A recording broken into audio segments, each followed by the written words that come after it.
We will go ahead and call this meeting to order. Before we start our meeting, just wanted to share a few words about our virtual meeting procedures. In compliance with California Governor Gavin Newsom's executive order to protect public health and prevent the spread of COVID-19, this City Council meeting is being conducted via teleconference on the city's website and is also provided on a wide array of streaming media platforms to offer access to the public to the fullest extent possible. Weho TV staff have confirmed that this City Council meeting is currently streaming successfully on Spectrum Channel 10 and online at weho.org/WehoTV. In addition, and as a courtesy, this meeting is also successfully streaming on the city's YouTube channel at youtube.com/WehoTV and on Roku, Apple TV, Fire TV, and Android TV. Weho TV staff monitor this broadcast on all platforms throughout the meeting and will notify the city clerk and council should broadcast disruptions arise. Please do not interrupt the live meeting by calling or texting the city council about difficulties viewing the meeting. If you are experiencing viewing difficulties while watching this live stream, please reload the page or visit weho.org/WehoTV to access our official live stream and to view a list of other available streaming options. In addition, you may call into this meeting by dialing 669-900-6833. The meeting ID is 974-8186-3267, and then press the pound sign. Please understand that internet speeds, device reliability, third-party platform reliability, and individual or personal technical issues are out of the scope of this broadcast. Weho TV staff has published a guide at weho.org/WehoTV to help you troubleshoot, and this information is also available by calling 323-848-3151. And with that, we will begin our meeting, and we'll start with the Pledge of Allegiance. I pledge allegiance to the flag of the United States of America and to the republic for which it stands, one nation, under God, indivisible, with liberty and justice for all.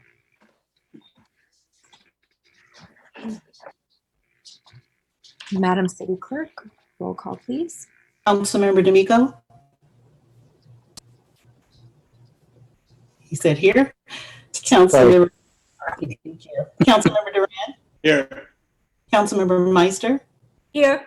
Mayor Pro Tem Heilman. Here. Mayor Horvath. Here. We have a quorum. Okay, thank you very much. Next, we will go to a report of our closed session agenda. Thank you, Mayor Horvath, members of the council. The City Council convened a closed session this evening at 5 p.m. There were no members of the public there for public comment. The council considered a revised agenda that was posted on the city's website on September 18th, 2020, and discussed the two items on the posted agenda and took no reportable action. The closed session was adjourned at 5:27. Thank you.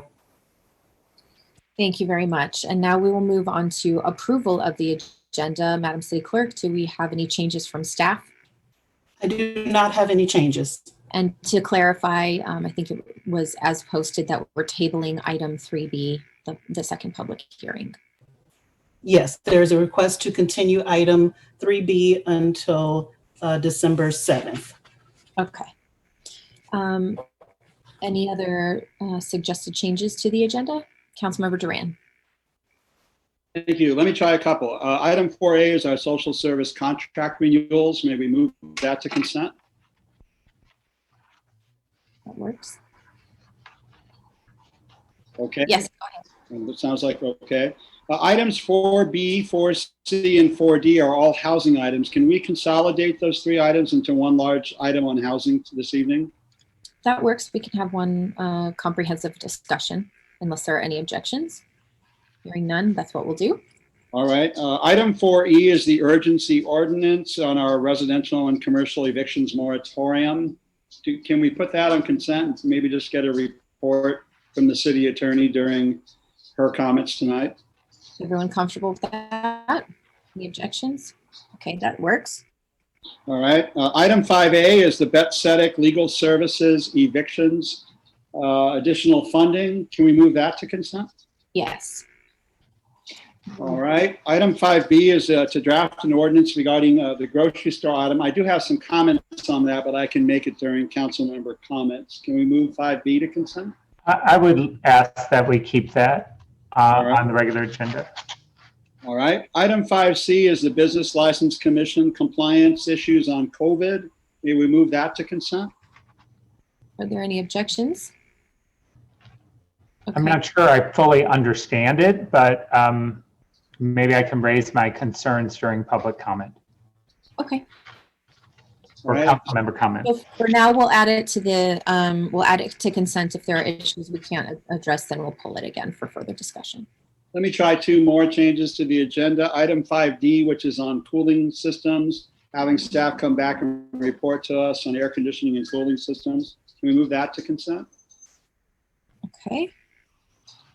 And finally, item 5E, which is the noticing, public noticing of the county health ordinance. May we move the noticing item to consent? I think that was brought by my colleagues, council members Meister and D'Amico. Seeing no, or hearing no objections, I think we'll add all of those items to consent. Madam City Clerk, did you get all of those items? Just need clarification. We're removing item 5C. Yes, and then if we don't fully address the concerns during council member comments, then we will pull it for additional discussion. Okay. And 5F, I'm sorry.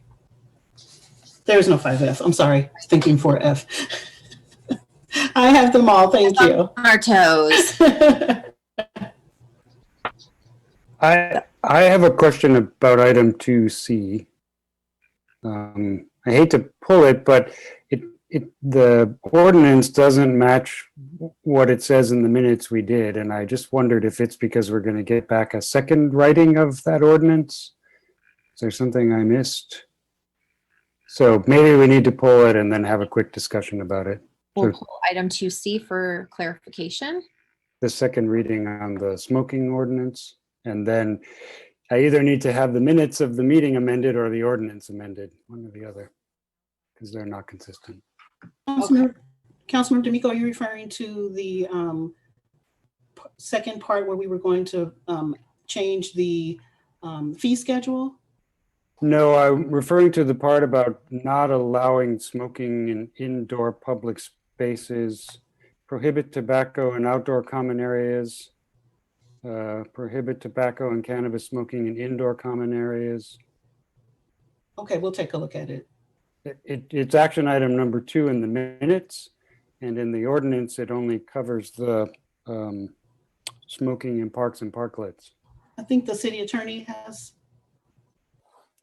I was just going to clarify, and the city manager may have more information, but I believe all of the smoking restrictions related to multifamily are going to come back in a separate ordinance to the extent you gave direction last time. This was just about parks, and it was in the agenda at the last meeting for first reading, so it was approved. And this is just the second reading about the smoking in parks. All of the topics that are listed in the minutes, which are in the minutes for tonight for approval, that will come back as a separate. Thank you. Then I don't need to pull that item, and I will wait to see that one. Thank you, everyone. Okay. Are there any other suggested changes? So reviewing, Move the agenda as amended. wonderful. Second. Okay, we have a motion and a second. Just to reiterate, we're continuing 3B. We're adding items 4A, 4E, 5A, 5C, 5D, and 5E to consent. And that motion has been made and seconded. Madam City Clerk, to you.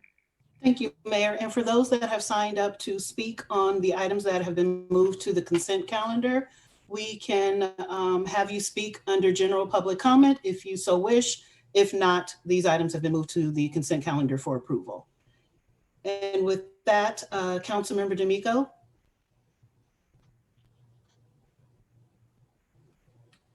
The vote. Understood. I thought, yes, thank you. I vote yes. Thank you. Councilmember Duran. Aye. Councilmember Meister. Aye. Mayor Pro Tem Heilman. Aye. Mayor Horvath. Aye. The motion passes. All right, thank you very much. And now we will move on to adjournment motions. Who would like to begin? Councilmember Meister? Thank you. Thank you. I would like to adjourn in memory of Supreme Court Justice Ruth Bader Ginsburg. Justice Ruth Bader Ginsburg was appointed in 1993 to the Supreme Court and in recent years served as the most senior member of the court's liberal wing. During her tenure, she delivered progressive votes on some of the most divisive social issues of our day, including abortion rights, same-sex marriage, voting rights, immigration, healthcare, and affirmative action. Justice Ginsburg was a feminist pioneer and a cultural icon. She was a relentless litigator and an insightful jurist. She helped others see the harm done by discrimination on the basis of sex. It is said in the Jewish tradition that a person who dies on Rosh Hashanah is a tzaddik, a person of great righteousness. May Ruth Bader Ginsburg's memory be a blessing and may she rest in power. Thank you. Thank you, Councilmember Meister. Anyone else? Councilmember D'Amico? I'd like to add my voice to our adjourning in memory of Ruth Bader Ginsburg. I would also like us to adjourn in memory of Tony Tanner. Tony Tanner was an actor, director, and choreographer and West Hollywood resident, had a prolific career on and off Broadway, most notably receiving a Tony Award nomination for directing and choreographing Joseph in the Amazing Technicolor Dreamcoat in 1981. He also produced and presented his adaptations of classics here in West Hollywood, in Plummer Park and other West Hollywood venues, and in Los Angeles for many years. With over 70 years of theatrical experience, he was adept at assembling some of the region's best talent to perform in his outstanding shows. For over a dozen years, Tanner collaborated with the city of West Hollywood to produce some of the most memorable and innovative plays seen before. At first, with his own company, Bare Bones Theater, and subsequently in tandem with SST Productions, and for 2 consecutive summers with the Classical Theater Lab, Tanner mounted 7 productions, 4 workshops, and a plethora of staged and sit-down readings in West Hollywood. In honor of Tony Tanner, we will adjourn tonight's meeting. Thank you, Mayor. Thank you. Councilmember Duran?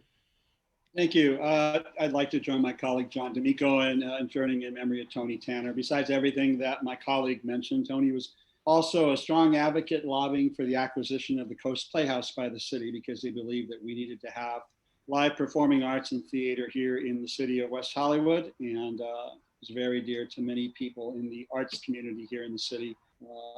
We wish deep condolences to his friends and family. The other name I'd like to ask us to adjourn in is Don Norman. Don was a longtime member of the 12-step community here in the city of West Hollywood. He was the manager of the West Hollywood Recovery Center for many years, had been clean and sober for over 30 years, and was such an instrumental player in the sober community of the city of West Hollywood, admired by hundreds, if not thousands of people. In fact, his Zoom memorial oversold. Like, people couldn't even get in the meeting because he had more than 100 people trying to all jam the memorial at the same time. So they've had to have a second memorial for him on Zoom because there were so many people that wished to pay honor and tribute to him. We will all miss Don Norman, a very loving soul and really an uncle to so many of us. Rest in peace, Don. Finally, I want to join my colleagues in adjourning in memory of Justice Ruth Bader Ginsburg, one of the liberal lions of the court, and sadly, like Thurgood Marshall before her, she really represented an idea about no discrimination on the basis of gender and sex, and about equality and equal pay. And she became synonymous with an entire movement that has spanned decades. More recently, she picked up the mantle for LGBT issues and was a fierce advocate for the LGBT community. Again, extending and applying a lot of her same reasoning on the discrimination on the basis of sex of being equally applicable to LGBT people. And they even got Anton Scalia to rethink gender discrimination before he died. Ironically, both she and Scalia were good friends, lovers of opera. It was strange bedfellows given where the two of them came from. But she is somebody that will be severely missed. I don't think she's replaceable And looking at the candidates that the current administration is looking at putting forth, they pale in the shadow of Ruth Bader Ginsburg. They will never be able to fill her shoes.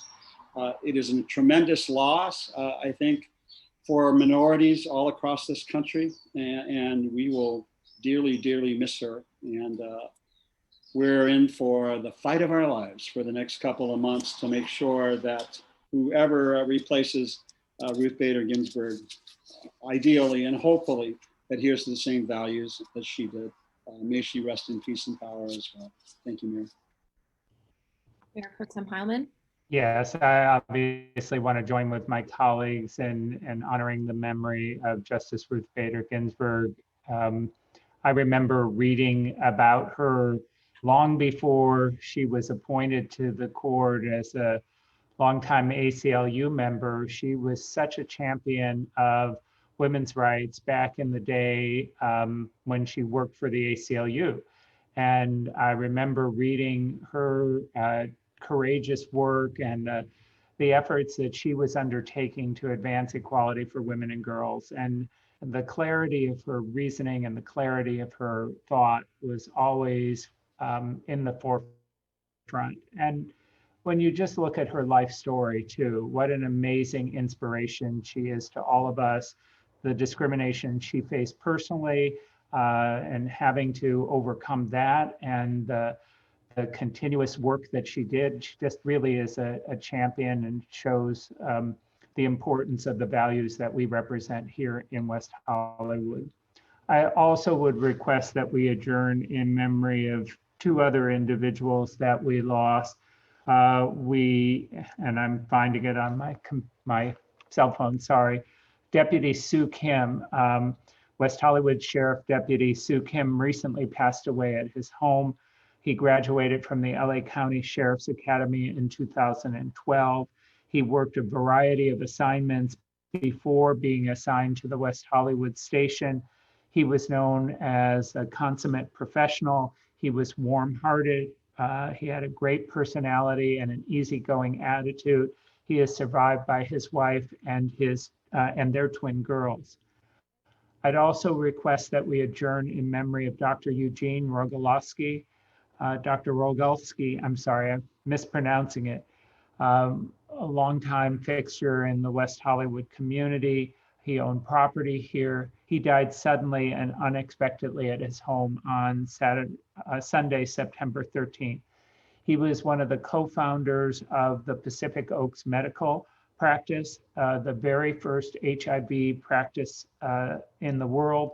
His office was the first to call the Centers for Disease Control to warn them about rare diseases, pneumonia, and other diseases that they were seeing in gay men before AIDS was even identified as a disease. He cared for many West Hollywood residents during those dark early days when all he could do was to offer them some limited and invariably short extension of their life. He was a beloved member of the teaching staff at USC Keck School of Medicine. He was teaching Introduction to Clinical Medicine for many years. He was also an avid art collector and enjoyed theater, concerts, and dining out at many of West Hollywood's great businesses. He is survived by his husband of 28 years, Joe Boutel, and I'd request that we adjourn in memory of Dr. Rogalski and thank him for all of his service to our community. Councilmember Meister, I believe you had one more. Yes, thank you. Sorry about that. I just wanted to adjourn in memory of longtime West Hollywood West neighbor, John Gordon Cunningham, who passed away August 31st after a courageous battle with various health problems.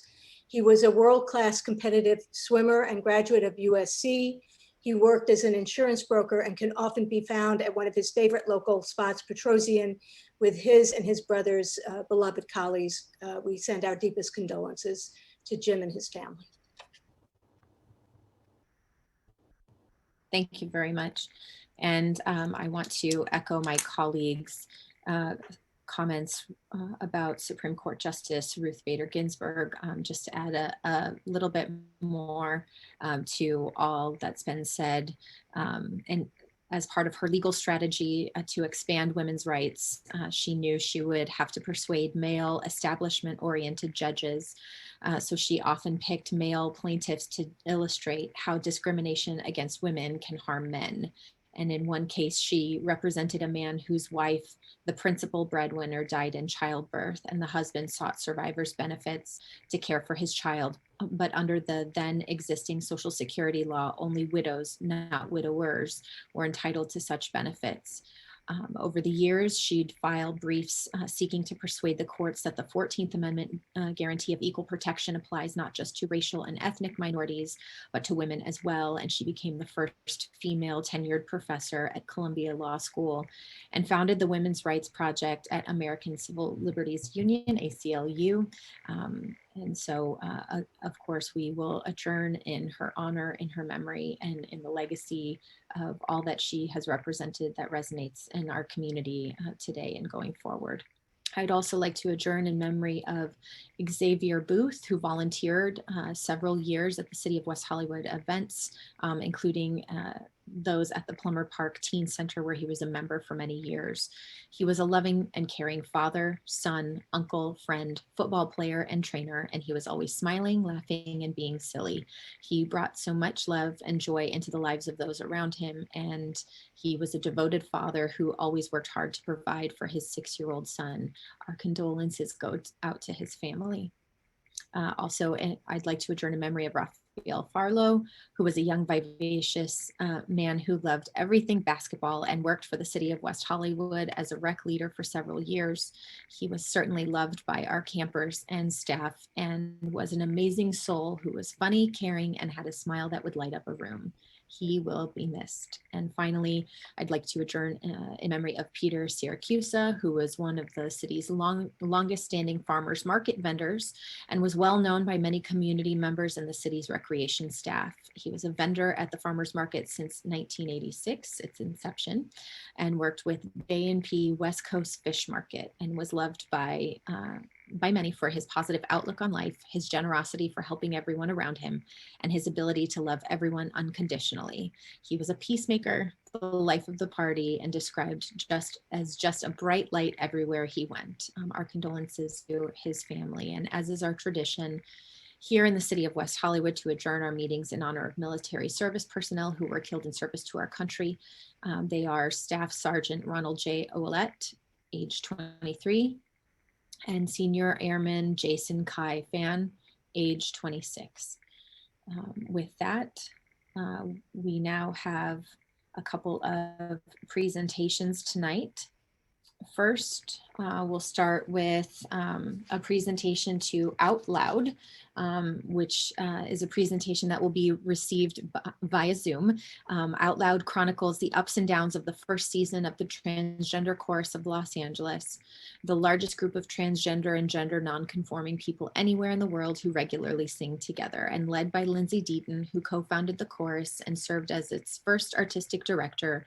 These choristers, many of whom have no musical training, came together to hone their craft and find their voices individually and in harmony with each other as they prepare for their 2016 public concert debut. Out Loud was produced by Jill Scheinfeld and Gail Williamson, Los Angeles-based documentary filmmakers with 3 decades of experience creating nonfiction programming for PBS, Discovery, National Geographic, and other outlets. Out Loud was an official 2020 selection of Outfest, the largest and oldest film festival in LA and one of the most widely recognized LGBTQ film festivals in the world. Out Loud has an original score by Los Angeles-based composer Jordan Balagot, a trans woman who is also a member of the chorus. And we want to take this opportunity to recognize Jill, Gail, and Jordan on their documentary film and applaud the Trans Chorus of Los Angeles for their many musical and artistic successes. And here we have a proclamation here from the City of West Hollywood detailing what I just shared. We congratulate you on being selected this year to the the film festival, and we are excited to see where this story will go. And of course, we love our trans chorus and have had the honor and pleasure of hearing your talents, hearing their talents at many of our city events. And I'm so glad to know that their story is being told on a larger platform. And so now I will turn it over to Jill, Gail, and Jordan.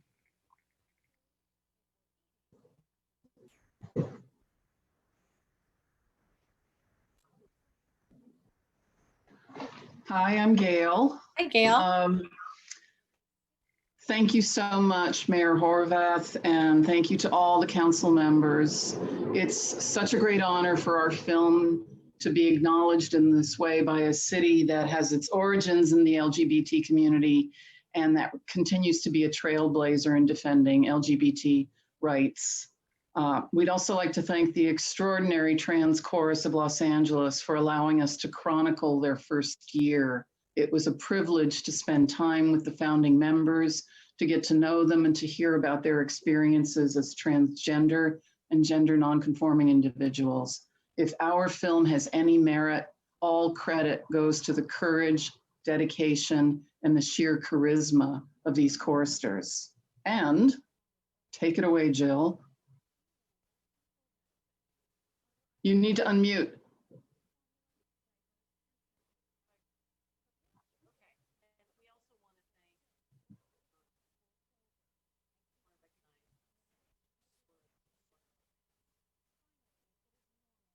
Not sure we're able to hear Jill. Yeah, I can't hear you, Jill.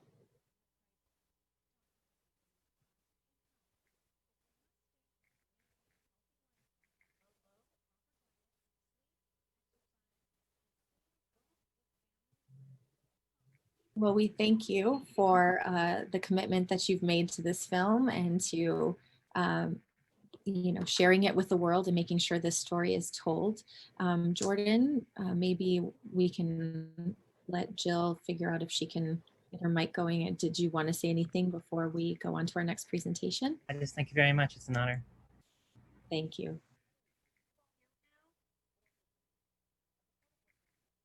Jill, no. Seems we're having technical difficulty with Jill. Yeah. Well, again, thank you again to the entire city. And, we made the film to try to echo the mission of the chorus, which is to change the way the world sees transgender individuals. So thank you for helping us push that rock up the hill. Thank you very much for telling this story, and we wish you the best of success in its journey and all your future projects. Thank you so much. Next, we have a presentation for the Ovarian Cancer Circle. September is National Ovarian Cancer Awareness Month, an opportunity to raise awareness of the disease and encourage women to get the facts and recognize signs of the disease and to raise money for additional research. According to the American Cancer Society, almost 22,000 women in the United States receive a new diagnosis of ovarian cancer every year, and almost 14,000 women die each year from ovarian cancer. It's the deadliest of gynecologic cancers with a mortality rate of over 50%. The symptoms are often very subtle, which make it difficult to detect. Symptoms may include bloating, pelvic or abdominal pain, difficulty eating or feeling full quickly. And since it was founded in 2011, the Ovarian Cancer Circle, inspired by Robin Babini, has aimed to expand the ring of networking, education, and support for women of all ages and their families and friends who may be affected by this disease. And tonight, we want to recognize September as Ovarian Cancer Awareness Month, acknowledging the Ovarian Cancer Circle.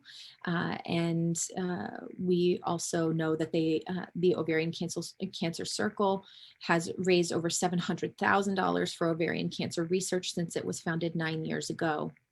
And Dr. Mamarzadeh is the Ovarian Cancer Circle's affiliate doctor. She's a board-certified gynecologic oncologist and director of the GO Discovery Lab. We thank her for her commitment to ovarian cancer research and dedication to improving community health. And so on behalf of the City Council, we have proclamations for Ovarian Cancer Awareness Month, as well as for Dr. Memarzadeh, recognizing her work in conjunction with the Ovarian Cancer Circle. And I believe we have a video about their work. I'll now turn it over to our staff to share that video.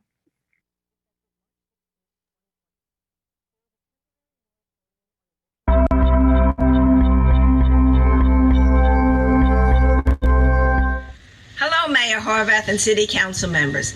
I am Polinda Babini, President and founder of the Ovarian Cancer Circle, inspired by Robin Babini.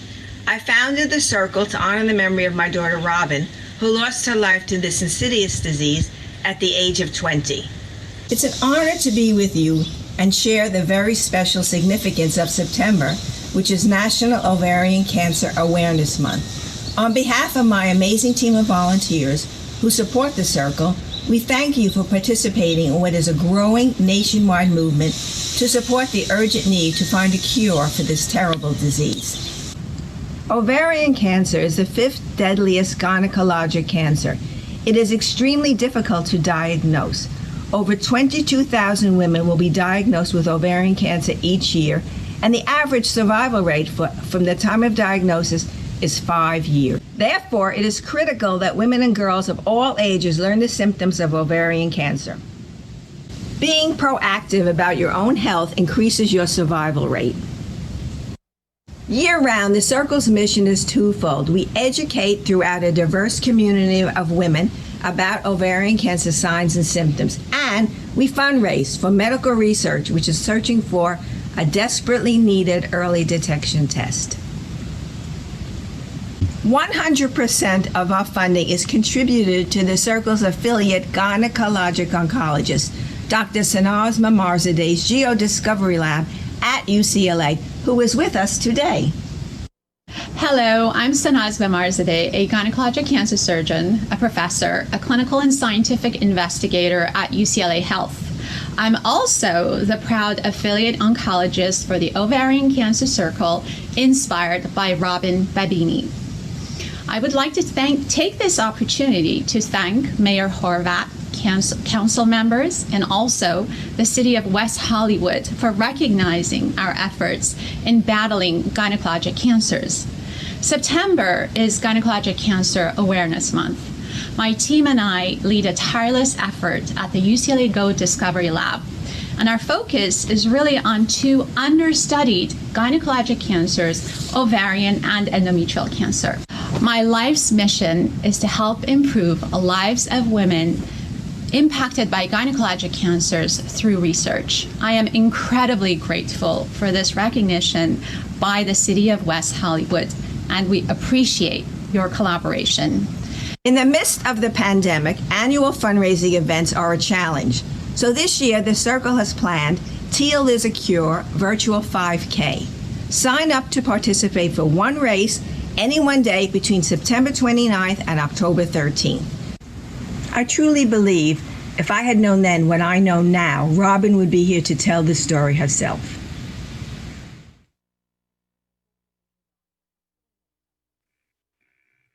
Thank you very much. And now our final presentation for the evening is a continuation of our highlighting the 100th anniversary of the passage of the 19th Amendment, which guaranteed and protected women's constitutional right to vote. We have received several presentations this year. We had intended to have presentations once a month along the way.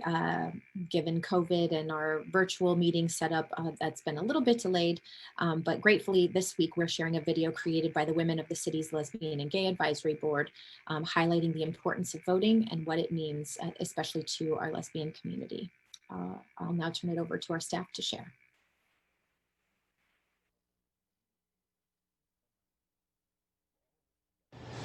As a lesbian, it's hard to pinpoint what exactly our vote looks like, because outside of our sexual orientation, we are invested in many areas. We are invested in policies that affect our race, policies that affect our gender, and policies that affect those that we love. But without reducing our vote to a broad spectrum of issues, there are areas that specifically affect lesbians. Some of those areas include same-sex adoptions, discrimination based on sexual orientation, and healthcare, all of which are under attack under this administration, either directly or through cases that will be heard by the Supreme Court. These are our issues. These issues are important to me. These issues are why I vote. I am the lesbian vote. My name is Lauren Costine. Lesbians have a long history of fighting for what is right, back to the abolitionist movement, suffrage movement, and beyond. Whether it's been documented or not, we have always been there standing up for, fighting for marginalized groups, disenfranchised groups, including our own. And our own rights are at stake. We are never safe when we are under administrations and politicians who do not care about groups other than what they know or what they understand or those that they hate. So today I stand asking all to make sure you're doing everything you can for this year's election. I am the lesbian vote. It doesn't go without saying that there is a lot on the line this election. And as a queer woman of color, voting is about what will impact my very existence. Voting is about reproductive freedom and justice. Voting is about ending qualified immunity and police brutality. I mean, voting is about demanding justice and increasing awareness that Black women are fatally shot at rates higher than women of other races, and calling attention to police officers who have fatally shot 247 women since 2015. And those women were killed at their homes.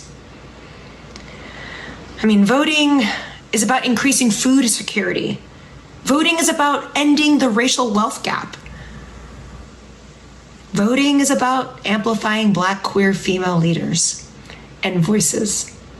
I vote because I am the lesbian vote. As a queer woman in America, voting means a lot to me. This year, 2020, marks the 100th year anniversary of women being given the right to vote. But Asian women were not given the right to vote until 1943. And Black women were not given the right to vote until 1965. By voting, I am exercising my civil right to have a say in my government and paying gratitude to those who fought for my right to vote before me. This election is especially important to me because of what the LGBTQ community is up against.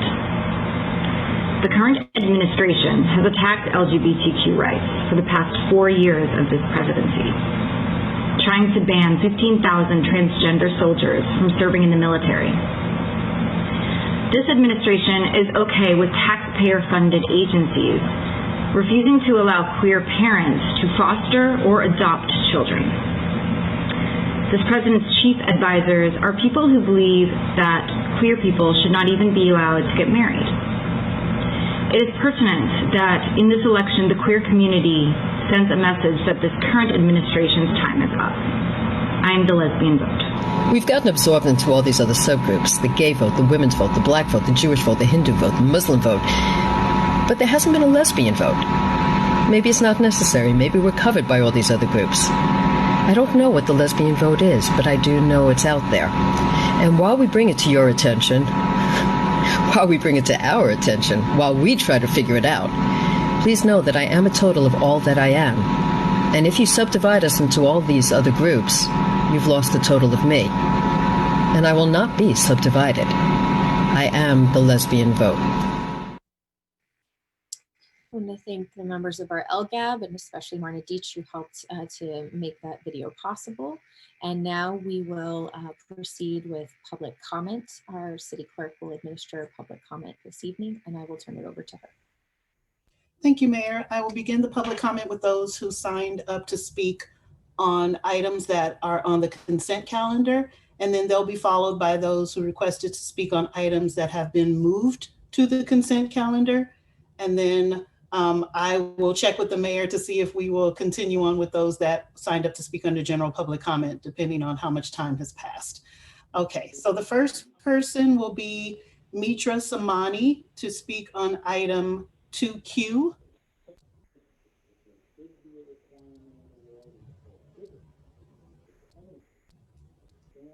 Mitra, are you there?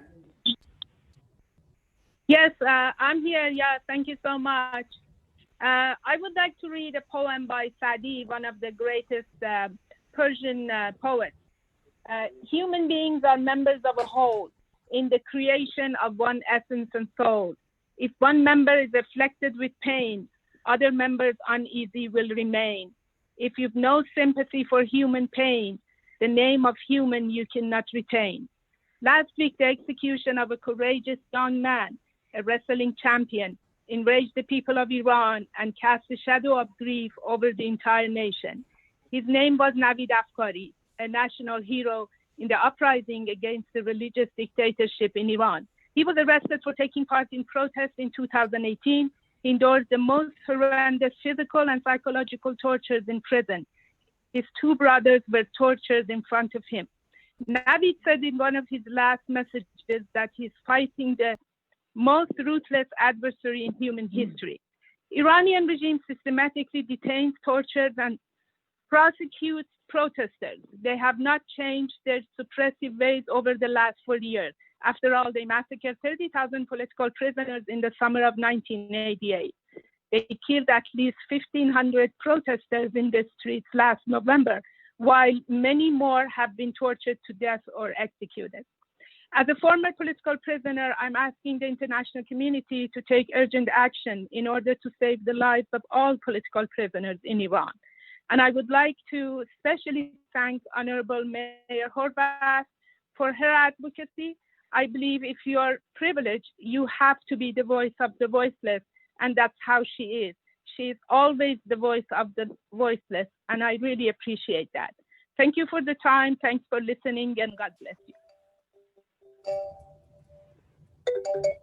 Thank you. Our next speaker will be Joanne Nathan. Joanne, you have 2 minutes to speak on item 2N and also item 4E.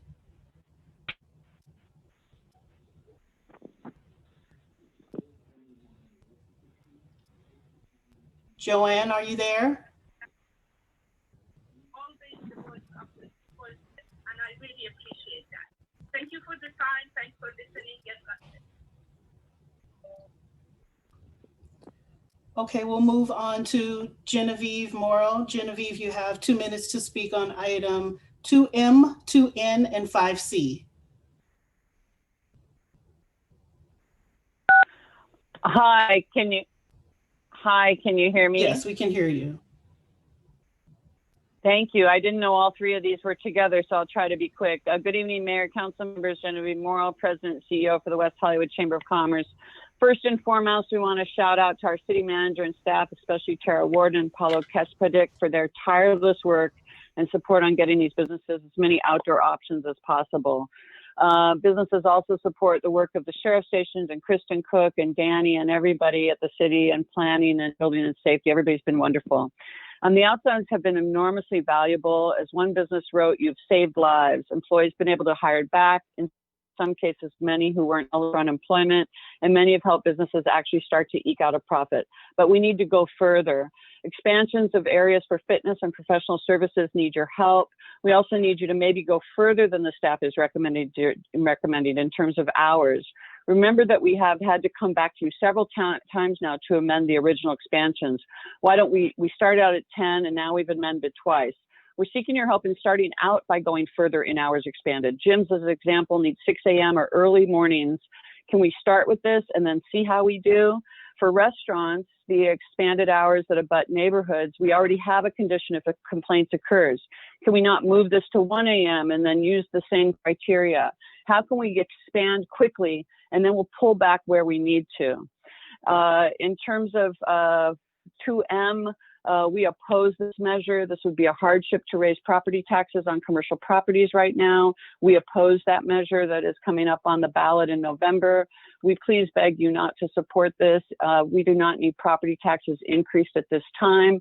And then finally, thank you, Mayor Horvath and Councilmember D'Amico for bringing forward this item 5C. This will help us to create a process for businesses to be able to come in and report where they need to and have a place where employees and public can also report. It'll be a way for educate employers and employees on protocols a way to make sure that we have an auditing system in place. So we appreciate all your support. I have no idea if I'm out of time yet, but if I have more time, I'm just going to keep talking. Your time is up, Genevieve. Your time is up. Thank you. Okay, I didn't hear anything. Thank you so much for all your support. You guys have been amazing. Thank you. Thank you. And now we'll have Joanne Nathan. Joanne, you have 2 minutes. Can you hear me now? Yes, you have 2 minutes to speak on 2N and 4E. Okay. I want to commend the City Council for putting the outdoor expansion program in place. When COVID first appeared, changes had to be made quickly without the level of deliberation and analysis that Council normally gives to zoning and planning decisions. Now these temporary expansions are likely to be in place for the foreseeable future as our new normal. I'm asking the Council for your help in using the out-zone permits constructively to further the strategic and balanced planning goals Weho has always had. Outdoor dining can be designed to encourage the type of pedestrian-friendly, cosmopolitan sidewalk cafe atmosphere that draws restaurant patrons to many destination cities around the world. At the same time, out-zone retail permits are now being granted that allow for outside sales of merchandise in ways that historically would never have been permitted in Weho. We need to ask, how do we want our city to look? Do these outdoor retail displays encourage a pleasing, walkable, welcoming, and safe environment, or do they distract from the atmosphere we are trying to create? When the temporary retail expansion permits are not properly enforced, the sidewalk displays start to change the character of the properties where they are installed. Sidewalk merchandise displays easily become unsightly and migrate into adjacent space, obstructing visibility of other businesses and becoming a safety hazard and accessibility barrier. They also inhibit the landlord's ability to rent other space in that property. Enforcement is necessary to make sure that all retail expansions are kept neat and tidy and that they are limited to the sidewalk area encompassing the store frontage and do not cause disturbances to surrounding properties as required by city-stated design and operational standards for out-zone retail permits.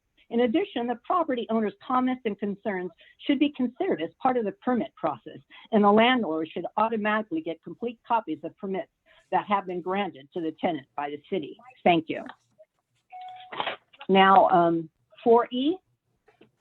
Actually, I wanted to address some. I'm sorry. Are you ready for my second comment? They needed to be combined together in 2 minutes. We can give you. I thought they said it was. They said it was 2 minutes for each. No, it's not 2 minutes for each one. Council moved item 4E to the consent calendar, so you needed to speak on that during your comments. We can give you 30 seconds to speak briefly on 4E. Okay. I just wanted to address some of the concerns that were raised at the last meeting that landlords are not cooperating with tenants who are impacted by COVID. I'm sure there are instances of both landlords and tenants not cooperating with each other or trying to gain an unfair advantage over the other. But those cases are the exception, not the rule. My family is a small landlord. We try to work in good faith with all tenants, including by reducing or forgiving rents when that is appropriate to get through this crisis, even though a landlord has no legal obligation to agree to a rent waiver. I'm here to ask the council to understand that the landlords are suffering. While each of our tenants is concerned only with the impact of their own business, we have almost all of the tenants asking us to forgive rent. It is completely impossible as a small landlord to simply write off everyone's rent indefinitely. In many cases, rents have not been collected for 6 months. And with the extension of the moratorium, we see no end in sight.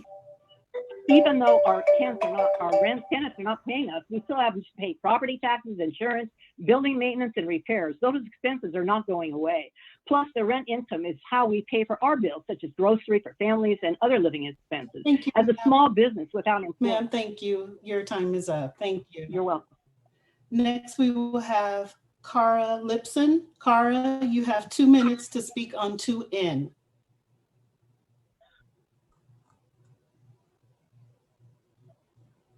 Cara, are you there? Hi. You have 2 minutes to speak on. Hi. I would love it if JP or anybody else from BRIC is listening right now, if they would take my 2 minutes, please. If that's possible. We don't allow the forwarding of minutes. Okay. Would you like to speak? Okay, or- then I'll go. I'm just here to support the earlier, the fitness. I think you're calling it open out spaces. I'm a member of BRIC, which is a fitness community on Santa Monica Boulevard. And for right now, they are only permitted to operate starting at 8 a.m. And I'm one of the probably 40 to 50 members that are not able to go because of work, having been used to them being open at 6:30 and having the city shut us down before 8 a.m. So I'm just asking for those of you on the council to please consider allowing BRIC to hold outdoor classes prior to 8 a.m. The second thing that I would love you to consider is allowing us to have music. We're right there on Santa Monica Boulevard. The traffic is so much louder than any music that we could be playing in our parking lot. It's just motivational and helps us get through when we're just trying to stay healthy in these crazy times. So thank you very much for considering us. Thank you. Our next speaker is David Cooley. David, you have 2 minutes to speak for item 2M.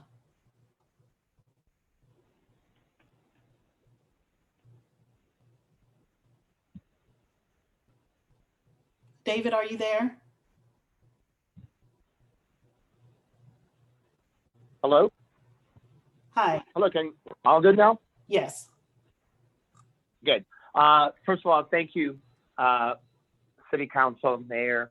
I really didn't know during this time if we opened and closed 3 times, if we would be able to make our 30th anniversary. Thank you for supporting the outdoor dining. It's saving us. We have 160 employees back to work. And I really think because of the support that the city has given us, that we're gonna make our 30th year. I'm asking for your support to support the Chamber of Commerce on our decision to look at Prop 15. As you know, if a property owner buys a house, they're taxed throughout the entire time on the tax on the purchase price.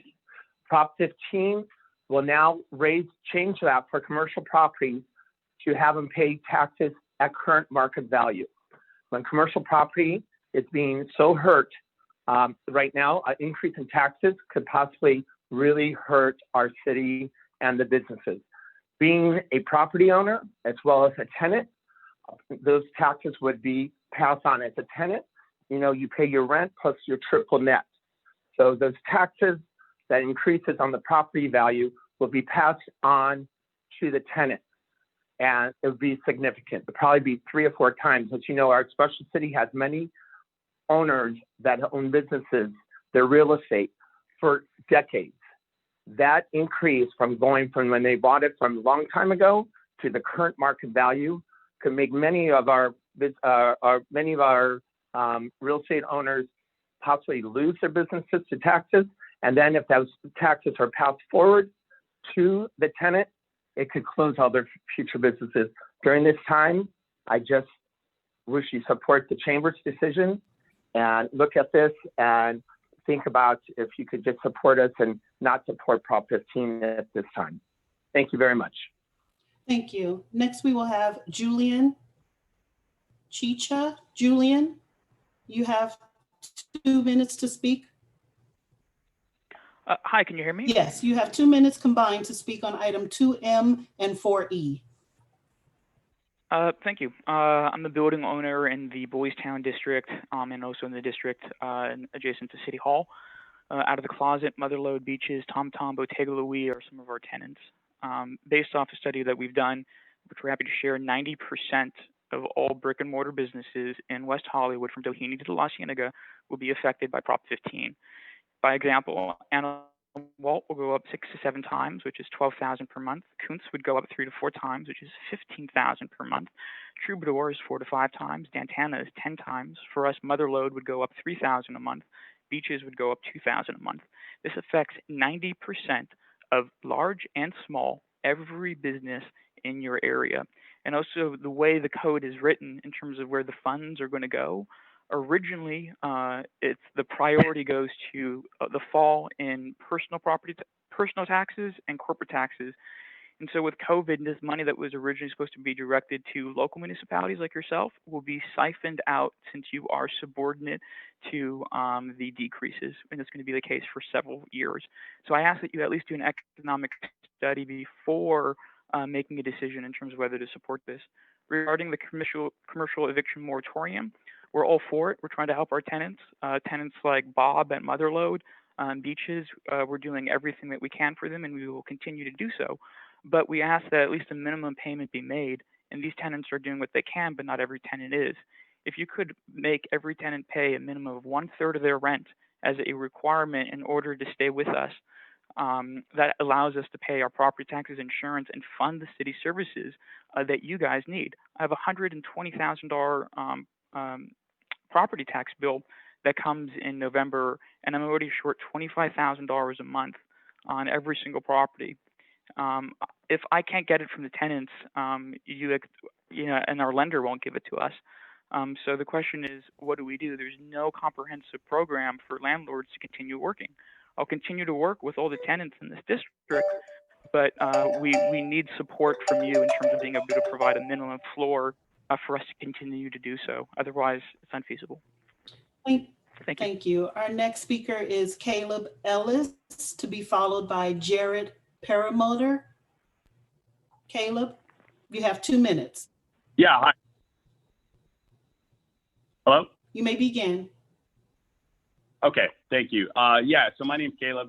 Thank you guys so much for taking the time to hear the call. And thank you so much for the expansion of the outdoor space for fitness facilities. So I've worked at Brick CrossFit for 8 years. We've been open for 10, 11 years now.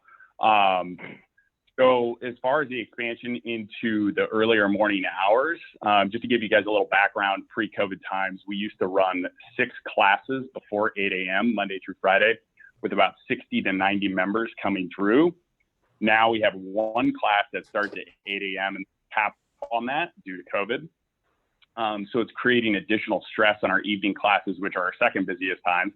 So now I have a bunch of people trying to get in the evening classes, and what's happening is we just don't have enough classes, and we're running the risk of additional holds and cancellations. It's putting further stress on us from already losing members due to financial situations and things. So I would really appreciate if we could get moved to 7 a.m. or even earlier if possible. Brick has been my livelihood for the last 8 years. It's where I met my fiance. The person who's officiating our wedding is a member at Brick. 70% of my guests that'll be there, I've met at the gym. Like, it sounds really corny to say, but it's not just a gym. It's essentially a community center that really keeps people in the area. I mean, I know countless people who stay in the area solely because of our gym. The people that have had to move always tell me that, you know, losing the gym was the worst part of leaving the area. So, I mean, I think if we were forced to ever close due to anything, you know, not having enough members to be at class times to train, we're going to see a lot of people leave the area. So, you know, nobody wants that to happen. So if we could get the earlier classes, I know it would be a huge, huge help for us. Thank you. Thank you. Our next speaker will be Jared Perlmutter, followed by John Erickson. Yes, thank you, ma'am. Hello, Mayor and council members. Thank you, Caleb and Kara, for speaking on behalf of Brick, and to reiterate the sentiments of Genevieve from the Chamber of Commerce.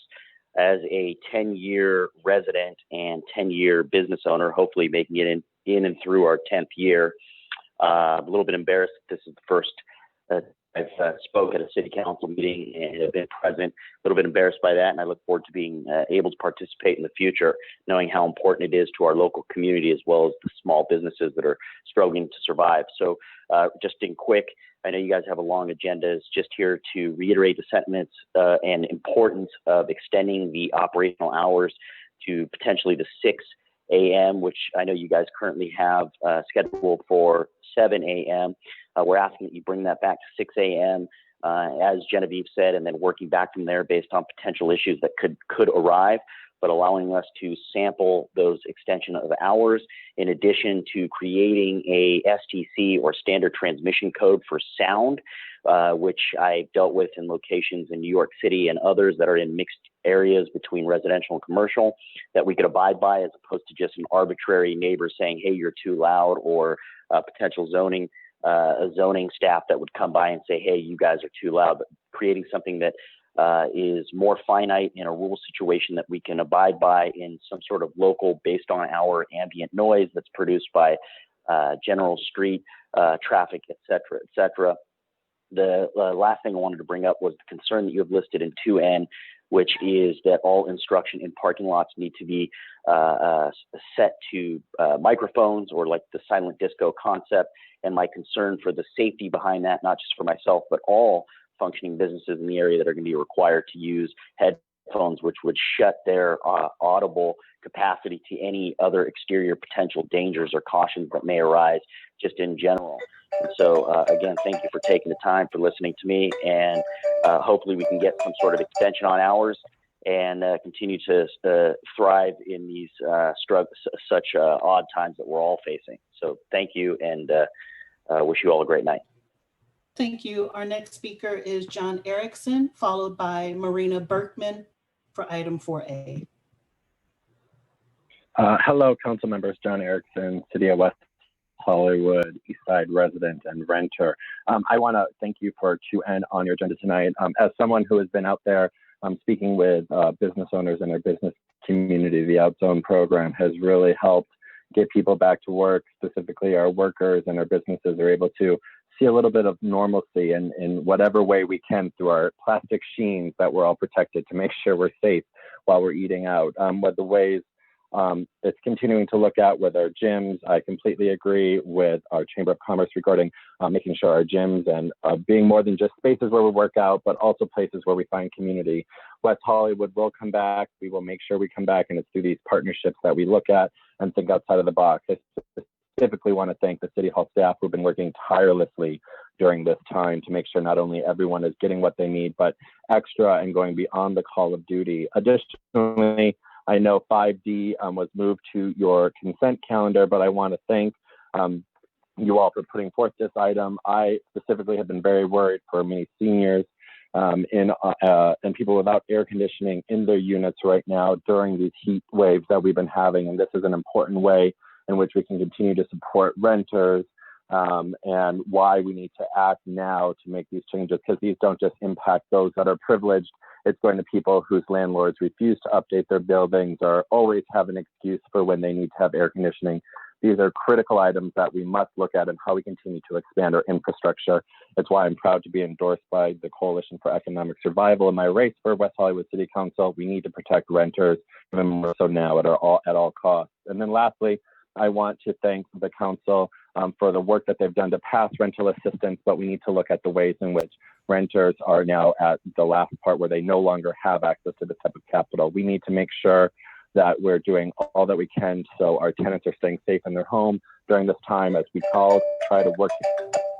But thank you very much, and I hope you all stay safe.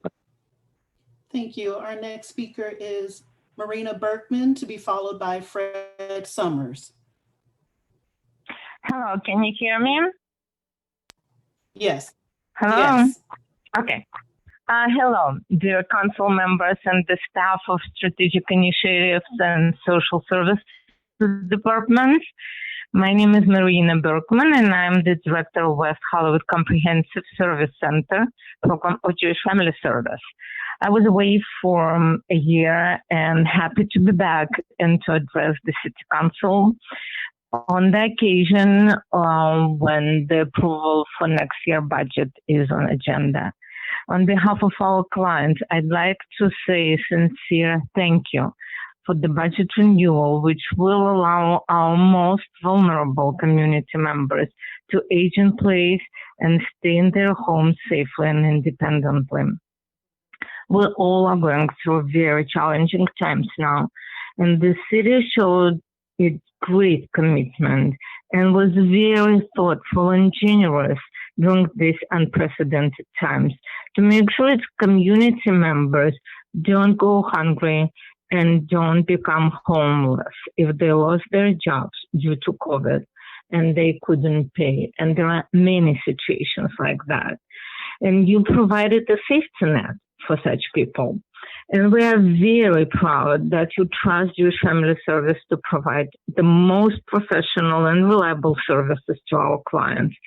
It is very rewarding for us and for me personally to be a professional at the front line and to be able to offer so much assistance to our clients, which is available to the West Hollywood community members and only to West Hollywood community members. With the collaboration between the city of West Hollywood and Jewish Family Service, we will help people in West Hollywood to go through all the challenges presented by the COVID as smoothly as possible. Thank you so much for your support. Thank you. Our next speaker is Fred Summers, to be followed by Diego.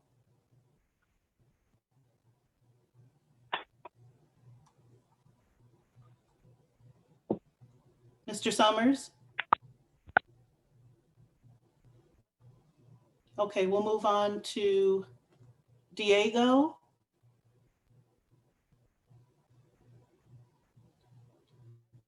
Diego Cartagena from Bethsaida. Yes, hi, good evening. Can you hear me? Yes, you have 2 minutes to speak, sir.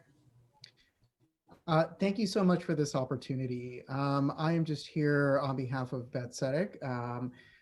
We are proud partners with the City of West Hollywood on a legal services initiative that this evening is being reviewed on the consent agenda.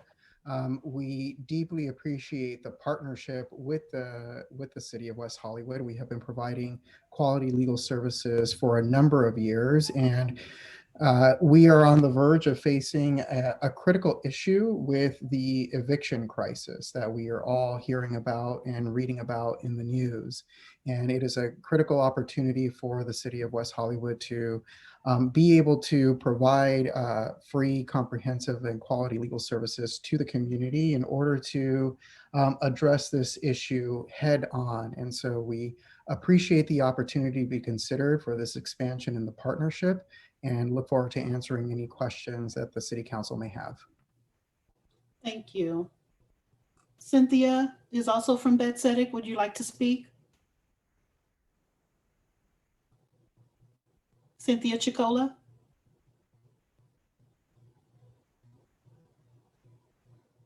Okay, we'll move on to Fred Summers. Are you there, Fred? For those who are having trouble unmuting on your phone, you may hit *6 to unmute yourself when I call your name. Can you hear me now? Yes. Is this Fred? Hello? Yes, it is. Thank you, Fred. You have 2 minutes to speak under public comment. Okay, thank you very much. Good evening, Mayor, esteemed council members, social service staffers, and everyone else participating on this call. Well, on behalf of Jewish Family Service, I want to thank you for your continuing support of our senior nutrition program and SOVA program. This has been an especially challenging year for both of these programs. From the very beginning of the COVID-19 pandemic, the fundamental need to supply enough food for the community was a critical need that had to be addressed quickly. JFS responded immediately to this need by greatly expanding both the meals and the groceries supplied by our programs. At the urging of the West Hollywood staff, every West Hollywood constituent who had previously received meals at our congregate meal sites or groceries from our SOVA pantries was offered home delivery of their food. Most were frail seniors, and new enrollments were fast-tracked without reservation. The result was a doubling of the number of home-delivered meals distributed and a near doubling of the groceries given out. By the end of June, both programs had already far exceeded the goals that were set for the start of the contract year. But this huge increase in service levels also meant huge increases in our program costs. We've hoped that there would be some thought of increased support from the city to help fund these efforts, but neither in this year nor, at least according to the proposed funding outline in the social services report, in the coming year, Is there any promise of added funding? It remains stagnant. I'm here today requesting a reconsideration of this, and that considering how we have responded, that additional funding be provided to JFS. Thank you. Thank you. Our next speaker is Cynthia. Would you like to speak? Cynthia Chigola. Okay, we'll go on to Austin Sear. Austin, are you there? Yes, I am. You may begin. You have 2 I'm here. minutes. Thank you. You may begin. Thank you so much. I'm here to speak about item 5D in support of the item. My name is Austin Sear. I'm a West Hollywood resident and business owner. I was an original member of the West Hollywood Renters Alliance launched in 2017. And this topic around air conditioning units was discussed then, and I am absolutely thrilled to see Mayor Horvath, city staff, and our other concerned leaders bringing this item to a vote today. I mean, this is the exact type of effort that makes West Hollywood the type of city that my partner and I decided to move to. I mean, one that thinks globally, acts locally, and puts the people of its city first. I mean, when you have folks right now in the middle of heat waves and a global pandemic, renters, senior citizens, folks who would normally be able to go somewhere to escape the heat no longer have that option. Movie theaters, shopping centers, these places are currently not safe for folks to go to. And when the weather outside is 105 degrees, it's literally unbearable. And this can become an issue of life or death as climate crisis continues to worsen. If this had been put in place in reverse and the motion right now was to overturn a renter's ability to install air conditioning units while the temperatures are pushing 105 degrees, that would be absolutely laughed out of here. So we know where the future's headed. We know that this is a step that's necessary. The due diligence has been done by consulting all the environmental leaders. And this is a common sense motion. I hope to see it go forward. And again, applaud the city, staff, and everybody for standing up for the most vulnerable of its residents. Thank you. Thank you. Our next speaker, we have a few more, Mayor. Marquita Thomas, to be followed by Kevin Burton. Good evening, Madam Mayor and members of City Council. My name is Marquita Thomas. I'm a West Hollywood resident and renter, and my comments are on a few items on the consent calendar. I wanted to first thank each of you for your support of item 2C, prohibiting smoking in the parks and parklets. We know that smoking has long-term negative health effects on the smoker and those who come in contact with secondhand smoke. And we also know that our parks are enjoyed by many, but in particular, our most vulnerable residents, our older residents and children. And it's important that they are able to enjoy smoke-free parks.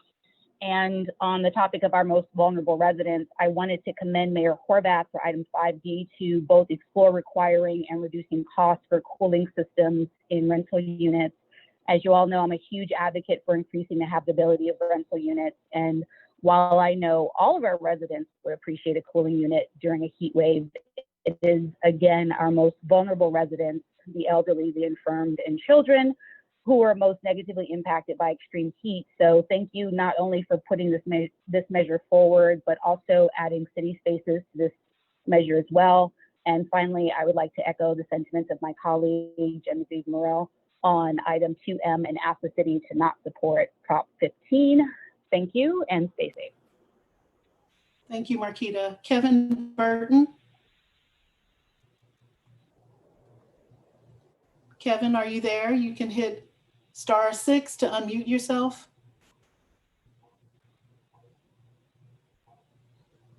Okay, we'll move on to Rick Watts. Rick?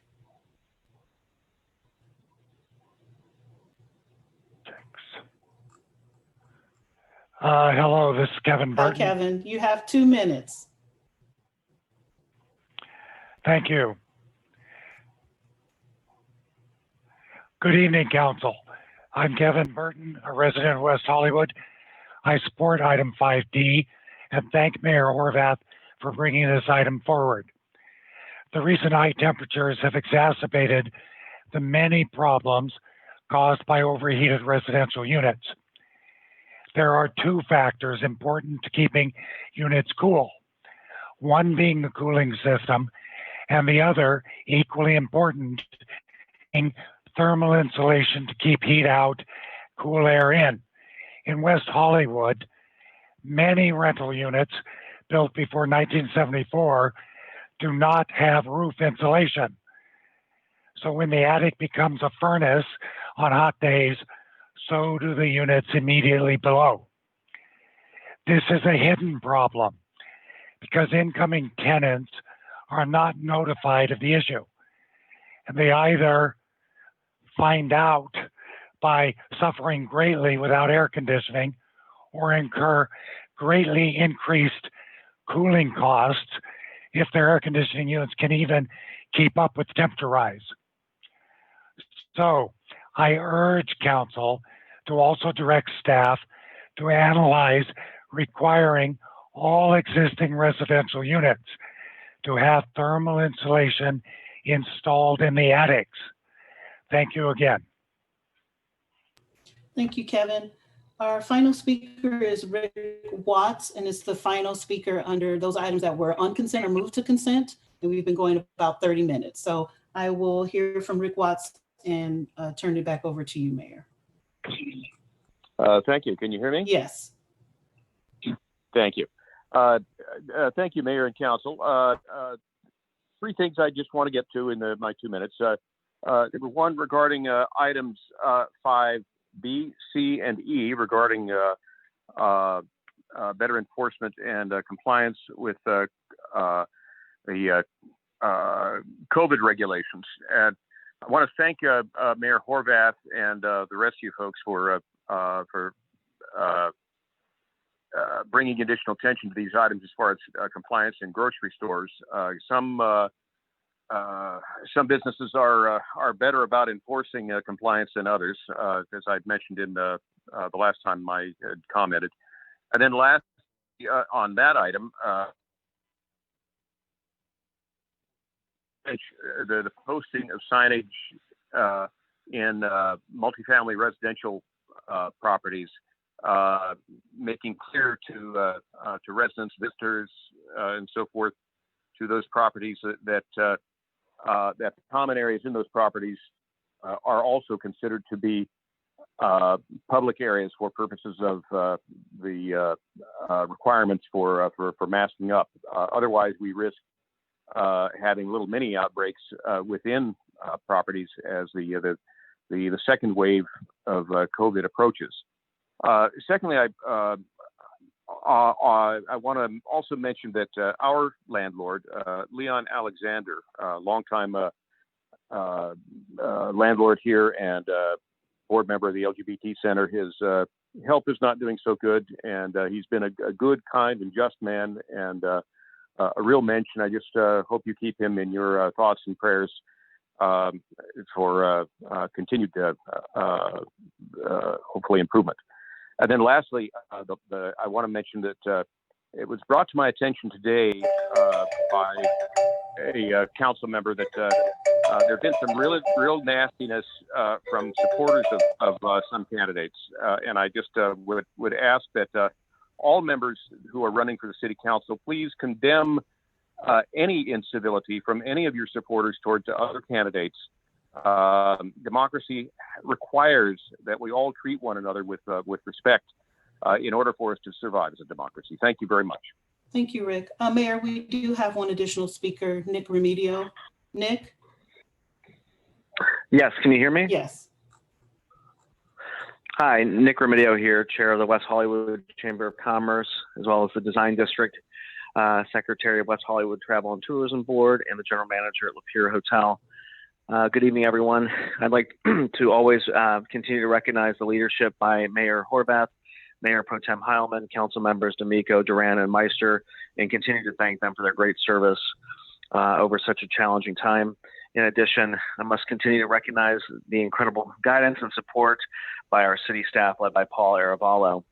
On behalf of the West Hollywood Chamber of Commerce, I would like to applaud the efforts led by Mayor Horvath and Councilmember D'Amico, as well as city staff for item 5C. This solution is extraordinary in both its simplicity and soundness, which addresses support for reopening protocols related to the health officer orders, by combining existing efforts with our Code Compliance Division and adding the Business License Commission as a key component, which together can serve as an alternative to the Employee Council Ordinance in front of the County Board of Supervisors.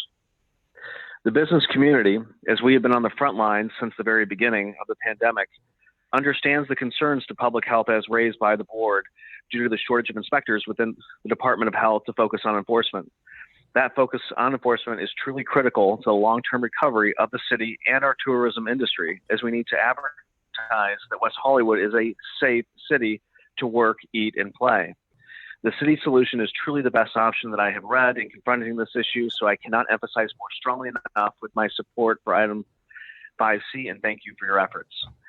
I'm hopeful that every council member will personally reach out to Supervisor Kuehl to share this approach. In closing, now is not the time for special interests to capitalize on COVID. We should continue to use common sense and our existing resources to best respond to our needs and safety, and let's support West Hollywood leading from the front as a model for other cities to follow. Thank you. Thank you. Mayor, that was our last speaker for items on the consent calendar. Thank you very much. And I will now turn to my colleagues for council member comments. Who would like to go first? Councilmember D'Amico. Thank you, Mayor. I'll be super quick. I just have 4 quick things. The first is, I wonder if the city manager could give us an update on which boards and commissions have not yet met since March. I believe it's the LGAB is the only one, and it would be good to refocus our efforts to get that meeting back on our public's agenda. The second item has to do with our Public Safety Commission, and I'm not exactly sure how this should be worded or what, maybe even really what I'm asking for, but the elected sheriff has made some very complicated statements in recent days and taken some very complicated positions that may or may not be in accordance with how we think here in West Hollywood. And I think it deserves a hearing at our Public Safety Commission. So if we could get the staff, Kristen, if in fact, because she manages their contract, she's not comfortable with that, if we could get some presentation on those statements and give the commission a chance to take to speak on them and perhaps forward a position to us regarding their thoughts. I'll leave it at that, understanding that I'm one of the 5 members up here, and simply because I asked for it doesn't make it happen, but I think it is time for our city to take a position on what our elected sheriff is saying regarding policing generally and our city and our neighboring communities. The third item is I'm hoping you can, Paul, give us an update on Weho Pride, where that's going and what we think might be happening in the fall. And then finally, I wanted to talk about the out zones item. I know we moved it to consent, and I'm comfortable with it being at 7 a.m. I'm happy also if my colleagues want to amend that and make it 6 a.m., but I'm not comfortable with broadcasting music. I think if they want to do it like a silent disco and with everyone wearing some headphones, if what everyone who's working out is doing is so dangerous that they can't do it with headphones on next to each other, perhaps they need to change what they're doing, not ask us to change our ordinances and sound disturbance requirements. But finally, I think I've heard from some businesses that they would like some more information about how long out zones will last. And I think if we could possibly tell them this evening that they will last through the end of the year, that would give them some comfort to know that if they are investing some dollars now in mid-September, they will get their money's worth in making an outdoor space that will at least last for another quarter. So I don't know if that's something we can do this evening, and if not, then I wanted to have that discussion at a future soon to happen council agenda, and further bring back an item to begin to talk about how to make them permanent in some places and what the urban planner and City Planning Community Development Office might have to say about that. Those are my things, Mayor. Thank you, and I'll turn it back to you. Thank you very much. I'll now go to Councilmember Meister. I have to be quicker on the draw, on the unmute. Thank you. I want to, first of all, wish everyone who's observing the Jewish New Year, Shana Tova. Regarding attendance, since the last council meeting, I attended the Southern California Association of Government CEHD meeting and Joint Policy Committee's meeting where we discussed SoCal Connect. I want to thank the Bicycle Coalition for their continued advocacy. I attended the cultural diversity training held by the Trans Can Work, and I want to thank Drian Juarez for an excellent presentation as always. I also attended the first annual Green City Awards and just wanted to say well done to Public Facilities Commission and staff. I would like to ask staff to bring, and I actually, this relates to what Councilmember D'Amico just brought up. I was going to ask staff to bring an item to council with an update on the issues being brought forward at the LA County Civilian Oversight Commission, and that given the concerns about the sheriff, that maybe we should be prepared to take some sort of action in terms of supporting our county supervisor. If my colleagues feel that they would rather it go first through Public Safety Commission, that would be fine. But I do agree with Councilmember D'Amico that this needs to be addressed. I did want to mention that I do have some concerns. I support the later hours, but I have concerns about the late hours on Sunday through Thursday. So I just wanted to make sure that we are going to have code compliance officers for these later hours. And the city manager can address that when he speaks. I do want to abstain on 2Q. I don't know enough about this particular incident, but I do know that the city has passed many resolutions advocating for democracy, advocating for citizens' right to protest, and advocating against violence in order to silence freedom of speech. I want to talk about, hang on, sorry, we put a lot of things on consent.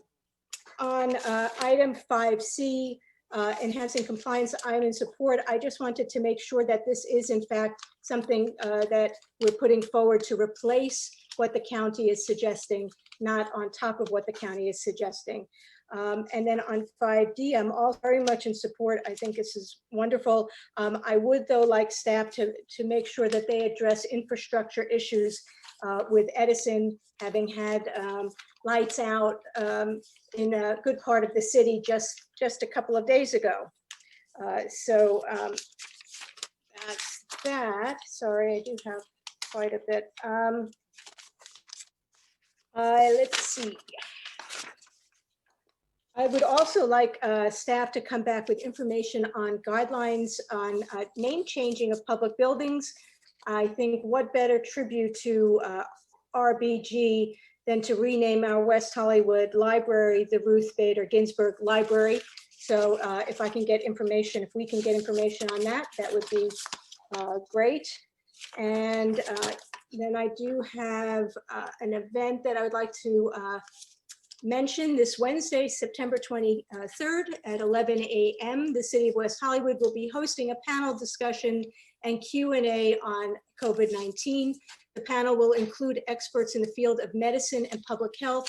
Dr. Richard Riggs, the Senior Vice President of Medical Affairs and Chief Medical Officer at Cedars-Sinai Medical Center, will join us, and Kristen Mondi, the Regional Health Officer for Metro LA from the Los Angeles County Department of Public Health. And the event will serve to provide our community members with the most up-to-date information about COVID-19 and the status of local response in West Hollywood and the greater Los Angeles region.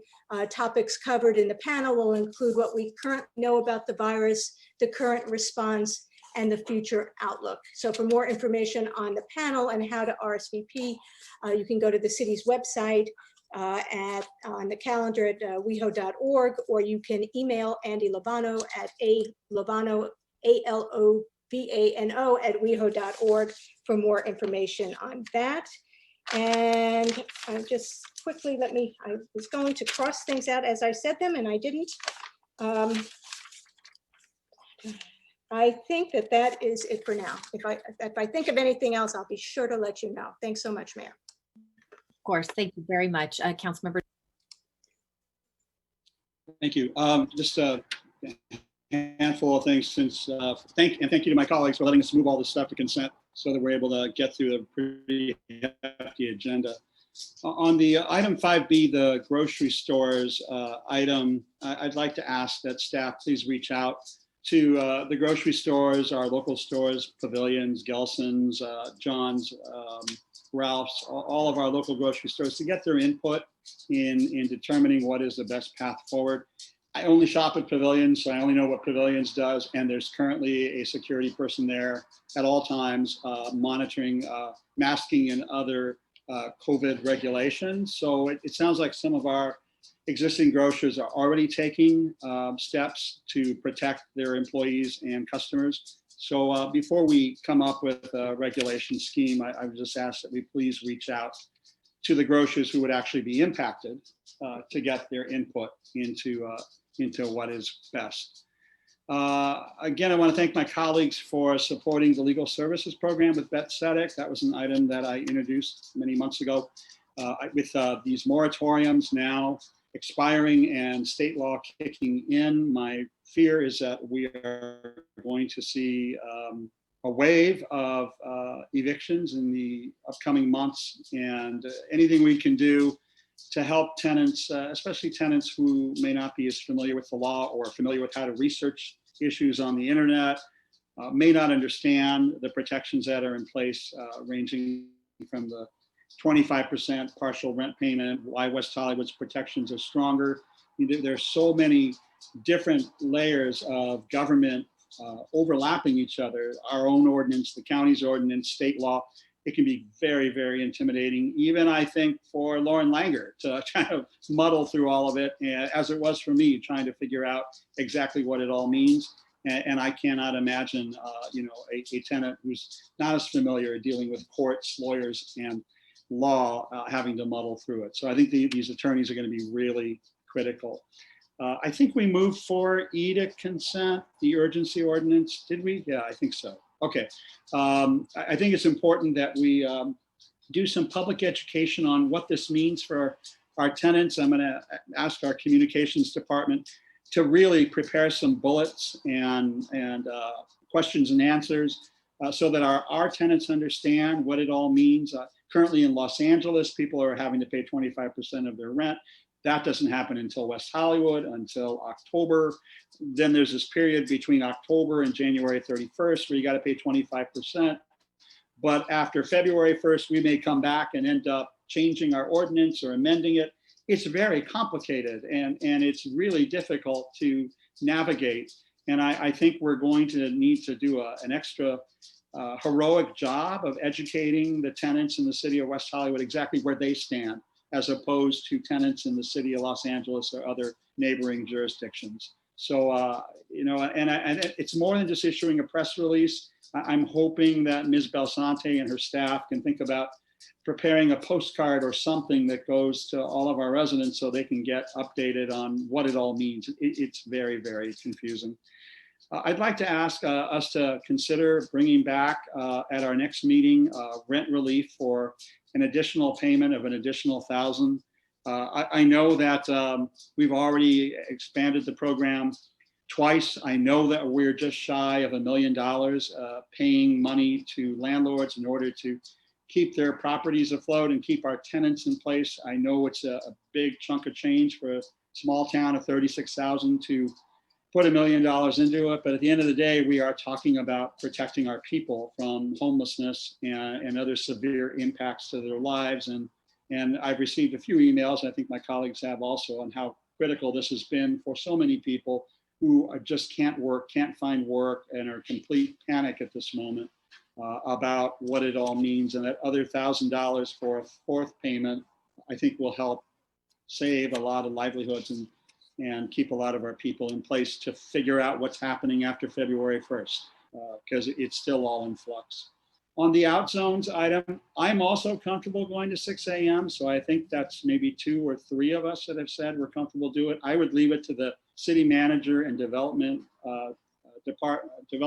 community development department to use their discretion on what impacts, if any, occur that early in the morning. I think noise is probably the most severe. There are some parts of the city where are not as close as others to residential neighborhoods, and I think a 6 a.m. start time would be just fine. There are others that are right up against people who are sleeping where it's not going to be fine. So I think giving our community development department and city manager the authority and discretion to decide what to do there is a good idea. I'm okay with that. So I don't know if there's a majority that feels that way, but if so, I'm okay amending that ordinance tonight or at a future meeting if everyone wishes. I think with respect, my colleague, Councilmember D'Amico, raised the issue of out zones. How long are they going to last?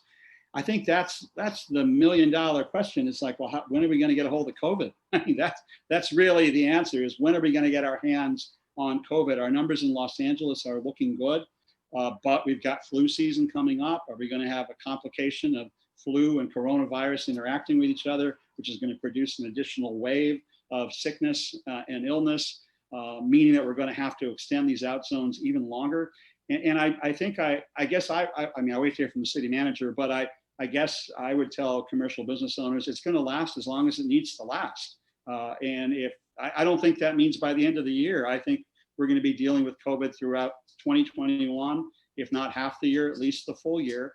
And what happens if and when a vaccine is developed and then widely available for distribution, or what happens when we're finally able to get the upper hand on this virus? I think some of these out zones we may want to consider extending indefinitely because they work really well. Others we may have to nuance just a bit if businesses need their parking returned to them. So I think eventually we'll get to that. But what I'm certain about is we're not getting on top of this throughout 2020, and we're probably not getting on top of this through the first half of 2021. So I think it's just going to last as long as it needs to last. A couple of last comments and I'm done. I had a meeting with Tara Warden and Paolo Kespret today with the Comedy Store about getting the Comedy Store on Sunset Strip back up and operating in their parking lot. It was pointed out to me that the Magic Castle in Hollywood is up. They have live performances happening in their parking lot every weekend. And Santa Fe Springs, where my father lives, just had a mariachi festival. I mean, with musicians and dancing and people outdoors.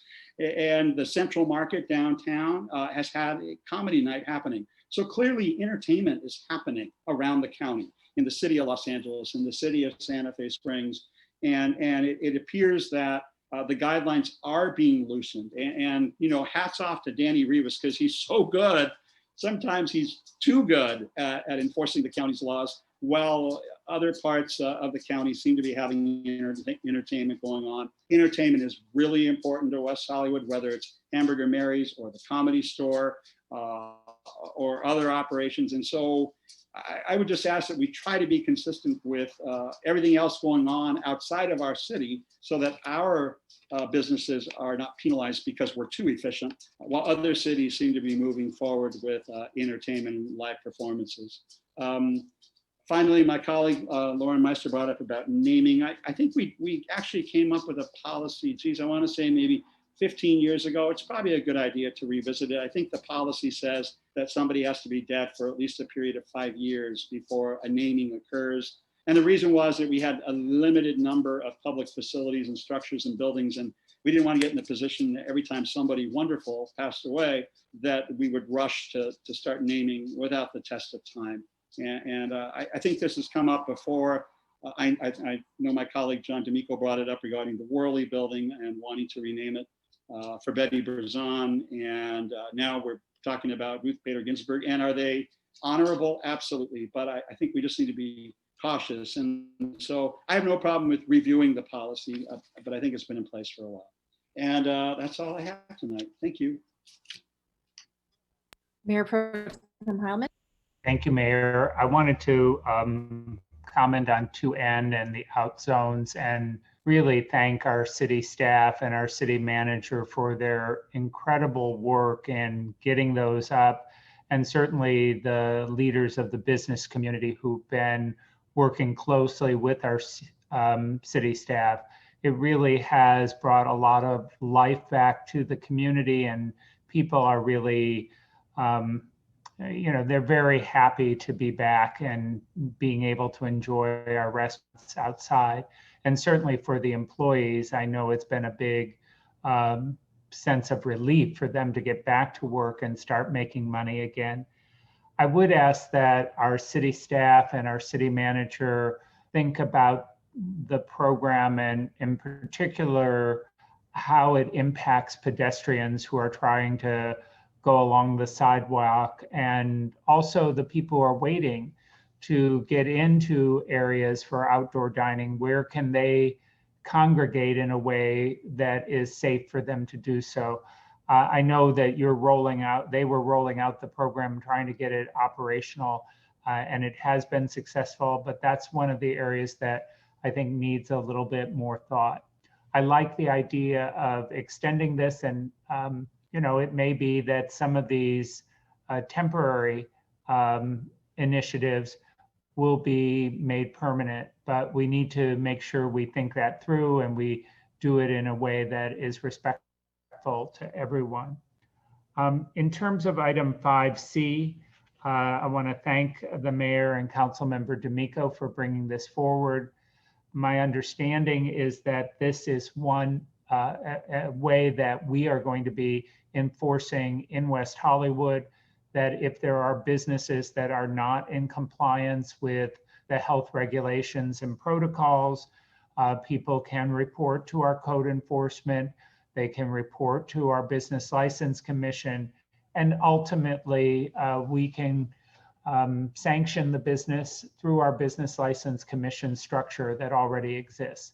I'm hoping that we will use our normal methodology, which is to do everything we can to gain compliance, and utilizing the Business License Commission to revoke licenses or impose restrictions, that is typically our last resort. And I see the mayor, I think, nodding. So I think my understanding of that item is okay. So I'm fine with leaving it on consent.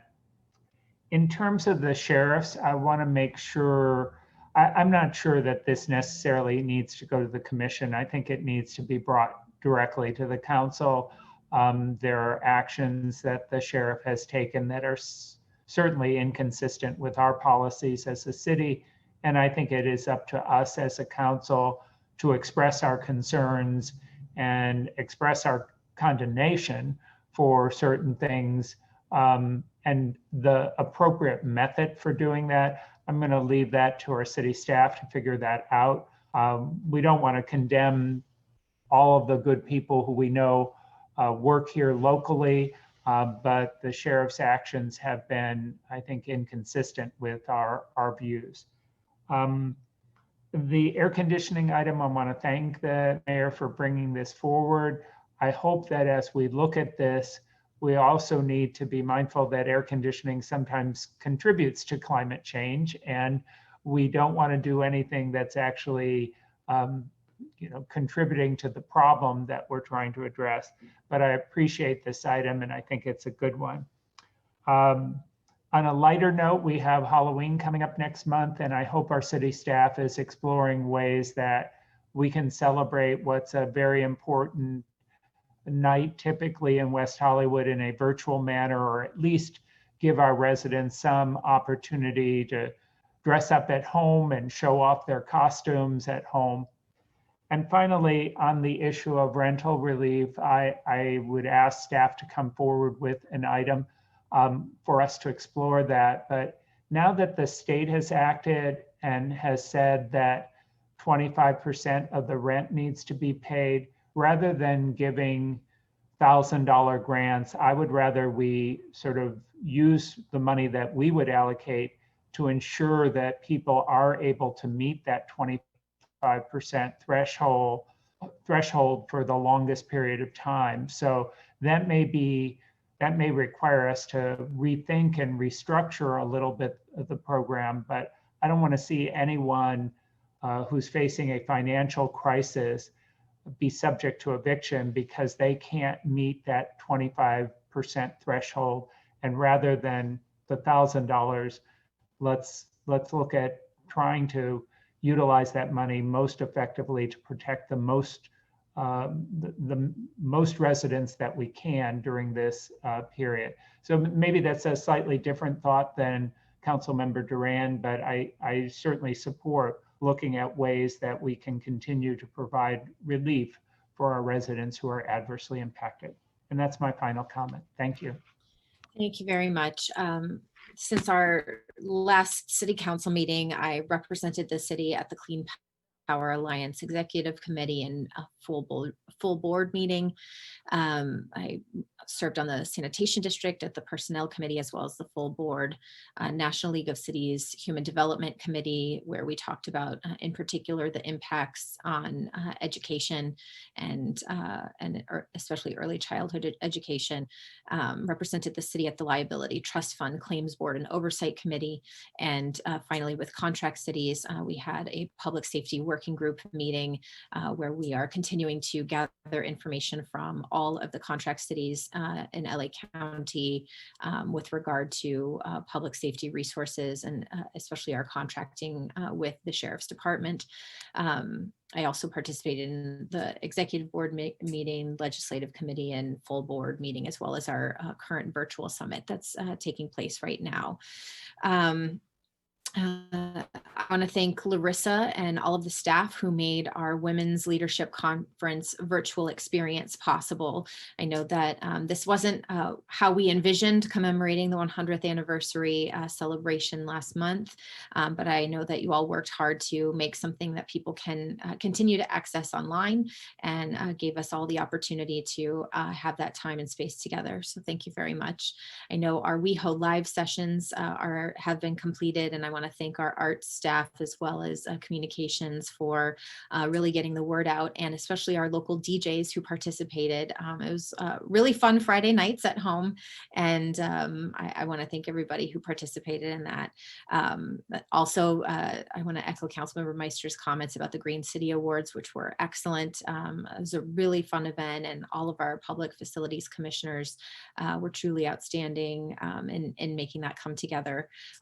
If you haven't noticed or haven't taken a look and you're in the neighborhood, West Hollywood Elementary has 2 new murals that are sort of in their play area in the back parking lot area that are visible from the street.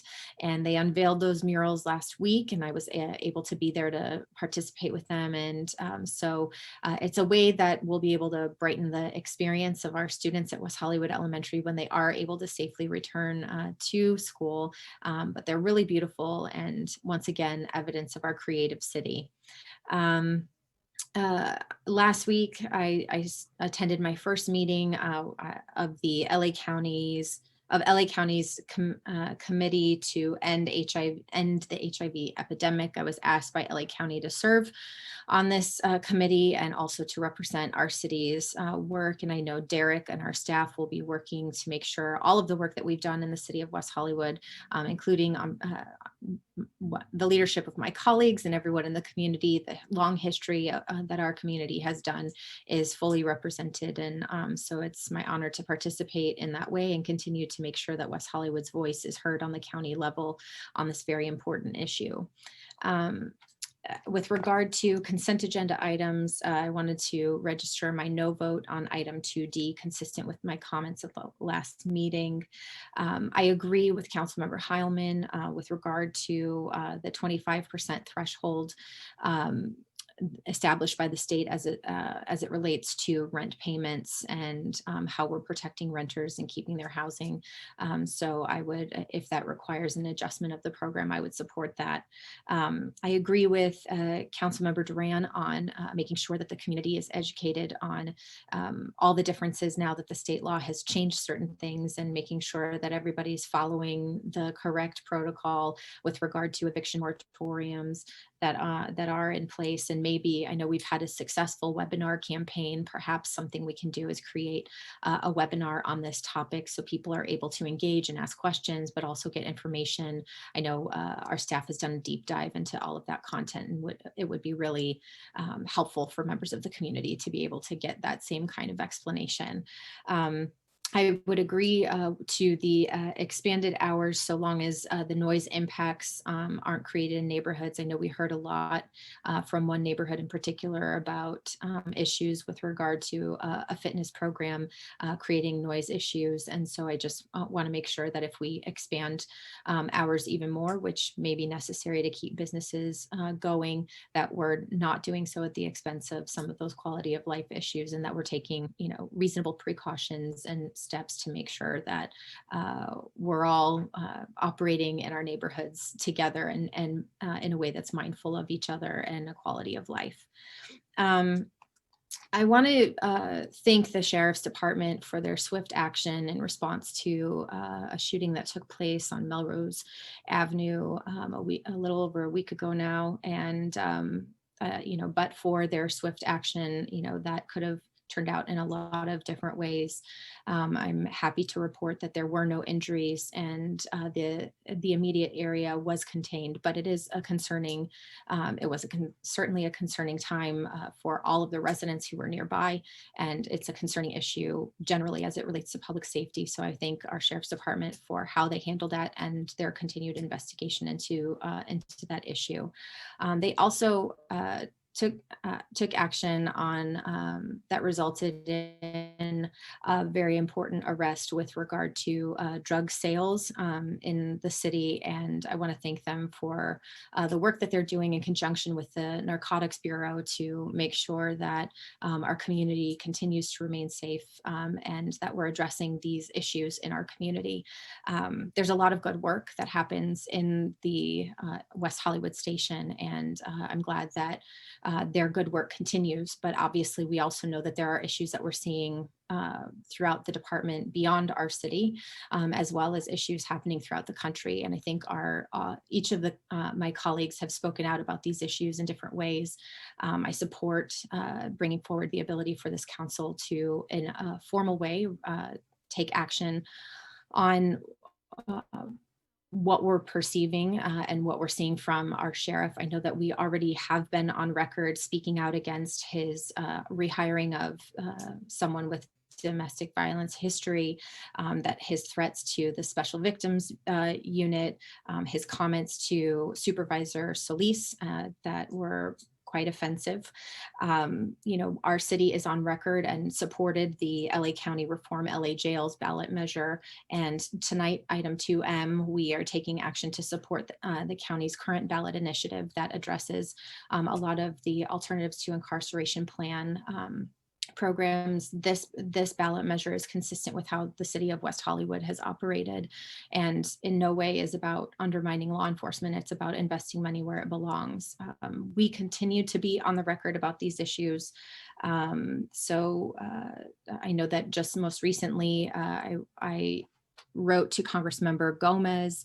Jimmy Gomez is leading the effort for a congressional investigation into the deputy gangs that are reported in the Sheriff's Department and other communities. This is something that we're also talking about at the Public Safety Working Group and the California Contract Cities Association. I support his efforts there. We have to call out the behavior that is wrong, while we also work to make sure that we do all we can to keep our community safe. And as it relates to that, our next city council meeting will have our 6-month public safety update. As part of discussion, I'm preparing an item consistent with the Obama Foundation Mayor's Pledge that I was asked to take with regard to reviewing use of force incidents. There will be a report for this council to review at the next city council meeting. We can talk about that in conjunction with the 6-month review or at another time. But we have to keep making sure that we are continuing to raise these issues and call out the behavior that isn't consistent with what West Hollywood stands for. 2 more items that got moved to consent. I want to thank Councilmember D'Amico for joining me on item 5C. Our intention here is to make sure that the Business License Commission is being used as it's intended to help with business regulation as it relates to the impacts of COVID. There will be a public hearing that the Business License Commission will conduct so members of the public can participate in discussion to better understand what LA County public health orders are and to have a better sense of what businesses operating in compliance with those orders will look like in community, because I don't think that there's been an explicit conversation on that topic. It will also empower the Business License Commission to be sort of a body that hears these concerns in the same way that the Public Safety Commission is designed to, hear concerns from the community. The Business License Commission will get reports from our code compliance staff on their efforts in the community, so that is transparent and visible, and also provides an opportunity for education and conversation. LA County is discussing a Public Safety Health Council proposal, and at their own admission, they don't have the resources available to run such a program on their own. So this is a way for us to keep this action local, for us to work with within the systems that we already have in place to regulate these issues and make sure our businesses are in compliance during this COVID emergency time, so we can keep businesses open, but more importantly, workers and patrons safe while they're going to our businesses. And finally, item 5D, I want to thank my colleagues for moving both of these items to consent. As a person who lives in a rent control unit that does not have air conditioning, I've personally experienced the impacts of what that looks like. And I've been there where you ask if you can install one on your own. And at first, I was shot down at the ability to do that. So I think this is consistent with past policy to make sure that renters are protected while they're just trying to have a quality of life in their apartments. But the item goes a little bit further, and I did work with the Sierra Club as well as the LA League of Conservation Voters to address unintended impacts on climate change. We know that as people are going to install cooling systems, there are some that are better with lesser impacts on the environment. And this is something that will be contemplated more fully as part of our climate action plan update. So rest assured, we are keeping consistent with our overall environmental goals while also making sure that people can live safely and comfortably in their homes. With that, I will turn it over to our city manager for his update. Great. Thank you, Mayor, members of the City Council. I do have a brief city manager's report. I think it addresses one of the questions from Councilmember D'Amico. And I will also do my best to answer the questions that were raised tonight. First of all, just for consistency with the City of Los Angeles, parking enforcement, we're provided an update. Citations will be issued in permit parking violations, and we're going to start October 1st for street sweeping violations, and this is again consistent with the City of Los Angeles. Community members with parking questions should call City Hall or visit weho.org/parking. In regards to Pride for 2021 and beyond, we're getting ready to issue an RFP for a consulting team to work on the visioning for our future Pride event and programming. We're looking at this being a strategic planning session, which will take some time, and the target for the event will be June 2022. For June 2021, we're anticipating that we're still going to be dealing with some level of COVID issues in terms of large-scale events. We will be working with a separate promoter to look at activities for the city, especially for our business district and on Santa Monica Boulevard. So that'll be a separate process, and we'll be reporting back to council on both of those. In regards to boards and commissions, as of now, the only advisory board that has not met is LGAB. They're scheduled right now to meet on October 8th. Public safety, yes, we're bringing back the public safety report in October. I think at that time we could spend some more time strategizing to look at some of the responses to some of the comments from our elected sheriff. The out zones, as of now, the way we're looking at the lease agreements for the K-Rail, we're anticipating that they may be in place throughout the calendar year of 2021. Again, a lot of us aren't as optimistic as the president that there's going to be a vaccine and a cure to this pandemic anytime soon. And having this as a resource available to our businesses and to our community is critical. So we are encouraging businesses to invest in these spaces and make these spaces as safe and comfortable for their clients as they can. Let's see. I can't read my. Yes. While you're taking a pause, I didn't maybe do a fine-tooth comb review, but there's nothing in the ordinances we've passed regarding the outzone that talk about a sunset date, and so I think if nothing else, maybe we can promise we would give 90 days notice before we stopped it, or 120 days, even if it does last until September of next year. 100%. And this did come up on the call this morning with the business leaders. We're going to be doing kind of a survey monkey with those folks who are utilizing the outzone program now to get that information. And if need be, we'll come back to council and get additional direction from you to have a set date with those. But yes, in terms of what the communication to the businesses now is that we're in this for the long haul, easily to the end of the current fiscal year, and high probability beyond. But we're working on getting a little bit more data on that. I still can't read my writing. In terms of the residential rental support, we're currently working with FM3 to do a survey with our rental community, and a separate one with the landlords and property owners, just to kind of get a handle on the economic impacts of COVID and what to expect at this point. You know, we've all been sprinting, but this is definitely a long, drawn out marathon, and we just want to make sure that we have more intelligence. We're planning to come to council at the second meeting in October with more information and more data based on the survey, and also include in the analysis in terms of the current state law. So when we come back, we'll come to council with a longer term strategy to provide rental assistance to our residents. In regards to entertainment in the city, I share Councilmember Duran's frustration.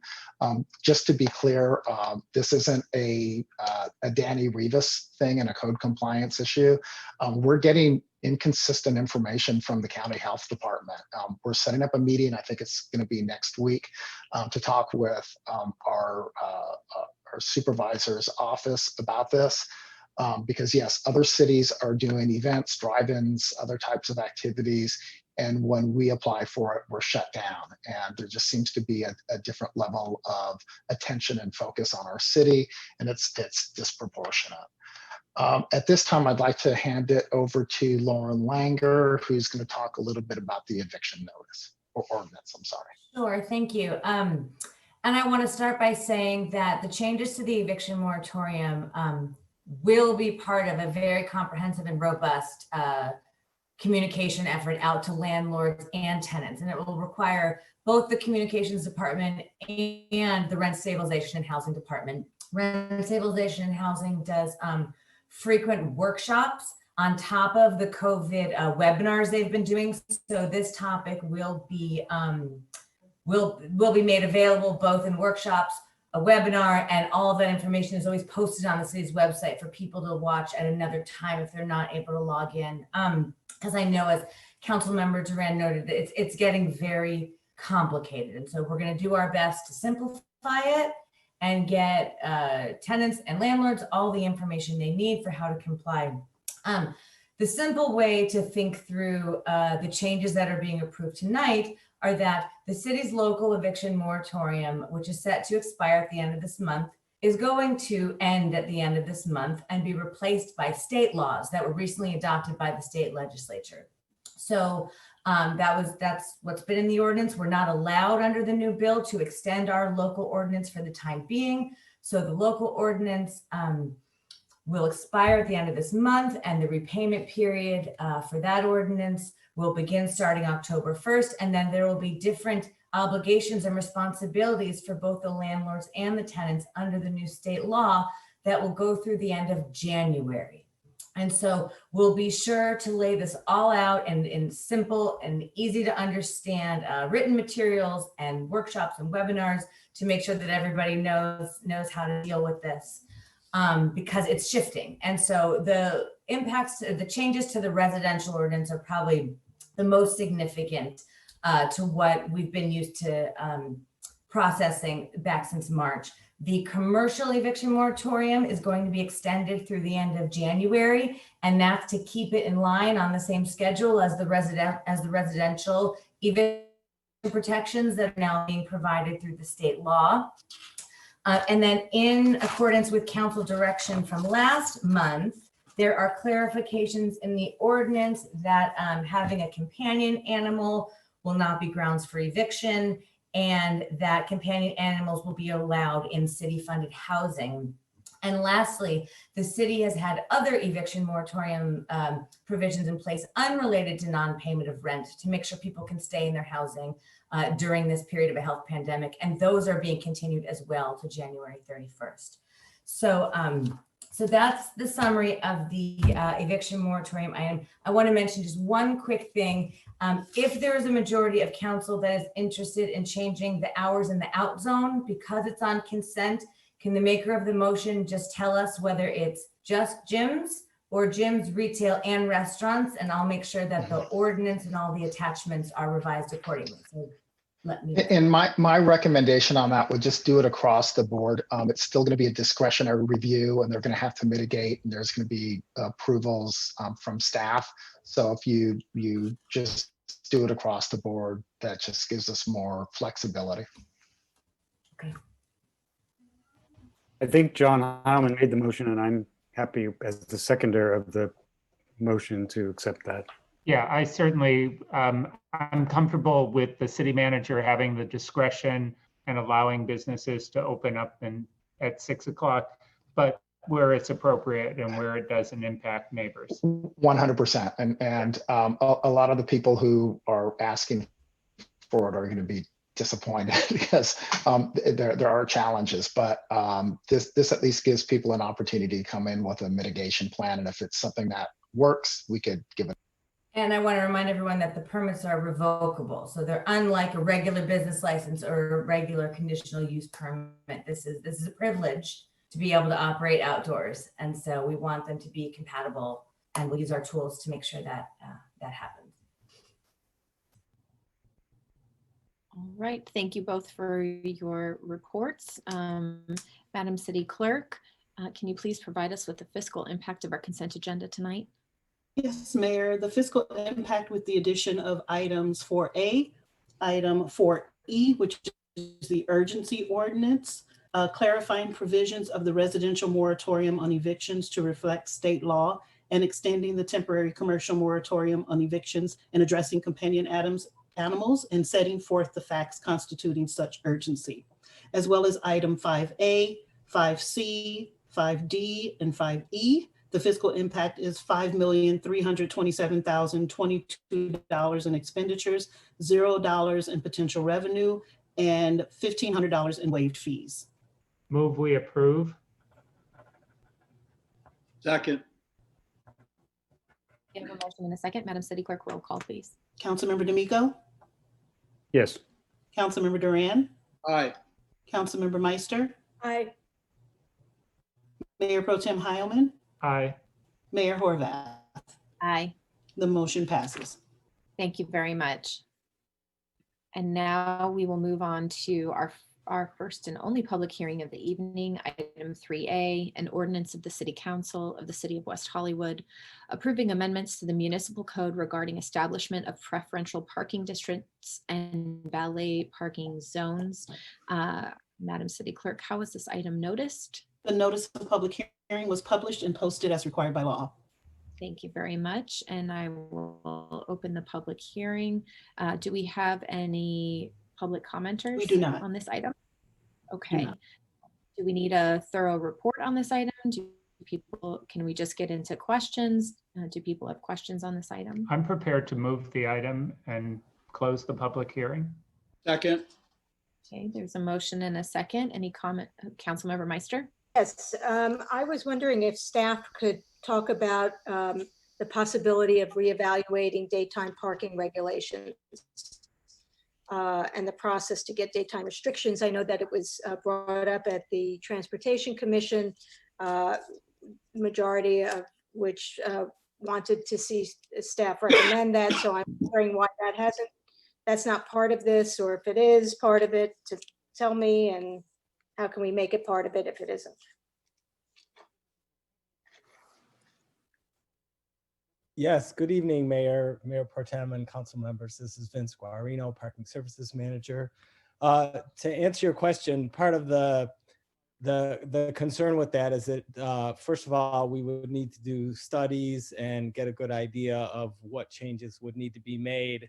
And those studies wouldn't make sense to do until after the situation resolves with COVID-19, because that's going to skew how we look or how the data presents itself. It might not give us a clear picture of what we can or should do to move forward. Can we consider possibly temporary parking restrictions like we have placed on the neighborhood around Cookies, where people are working from home?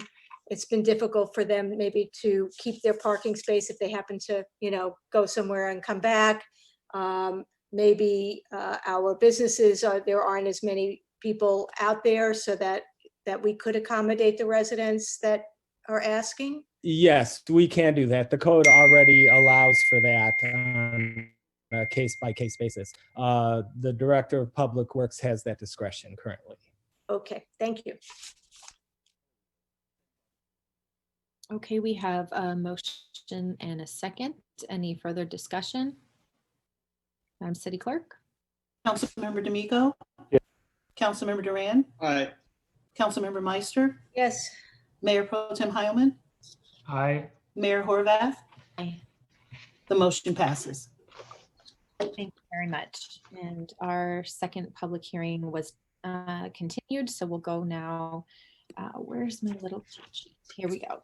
We'll now go to items 4A was moved to consent, so items 4B, 4C, and 4D we had discussed taking in conjunction with one another. Madam City Clerk, do we have speakers on these items? For item 4, no, we do not. Okay, so this is for the benefit of the council and our discussion. However you'd like to offer a report on these 3 items so we can then get into discussion would be great. Great. Good evening, Mayor Pro Tem and council members. We have a short presentation that we've combined, and then we'll go ahead and take questions at the end. My name is Allison Bartle. I'm the Project Development Administrator for Rent Stabilization and Housing. And I'm going to be presenting the first item 4B on the housing element update. Then my colleague Brian Eck will present item 4C on various housing directors. And finally, item 4D, the RENA update, will be presented by Rachel Diamond. So to start off with the housing element update, this is a proposal for the community engagement and evaluation process. As you know, we retain the services of Veronica Tam and Associates with subcontractor Rincon Consulting on the August 3rd council meeting. Since then, we've been meeting and we've have our recommendation for the community outreach program. We recommend starting with a phase 1, which will be the first 4 to 6 months in education and visioning phase. Once we've gone out to the community and gotten our initial education and visioning set up, we'd like to move into phase 2, which will be the next 3 to 5 months. And we'll be developing policies and programs based on what we hear from the community and our review of the last housing element. And finally, once we've had our initial draft and received comments, we'll go ahead and move into the evaluation and decision-making phase, which will be the final 2 to 3 months of the outreach process. And we estimate that'll be the summer of 2021. For stakeholder engagement, we're recommending these kind of 3 parallel processes. So first, the formation of a task force. And we're recommending that 1 representative and 1 alternate from the 15 commissions and advisory boards be selected. The second and third are focus groups. The first focus group would be industry reps, nonprofits, affordable housing developers, and service providers. And then the second focus group would be residents of affordable housing projects. And then finally, the general public will have several engagement opportunities to weigh in on the housing element and give their feedback. And then lastly, the evaluation process. This round, the 6th cycle, the state's asking us to incorporate means of affirmatively furthering fair housing.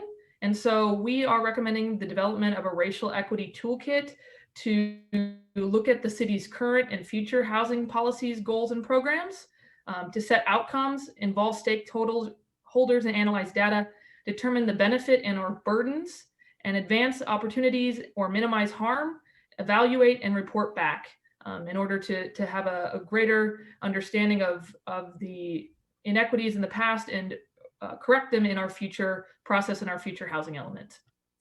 With that, I'm going to turn it over to my colleague Brian Eck for item 4C.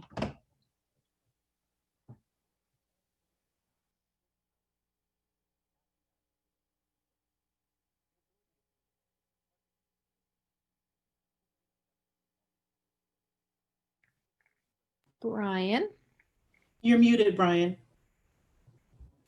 Hi, everyone. Brian Eck, Acting Long Range Planning Manager, staff lead on item 4C.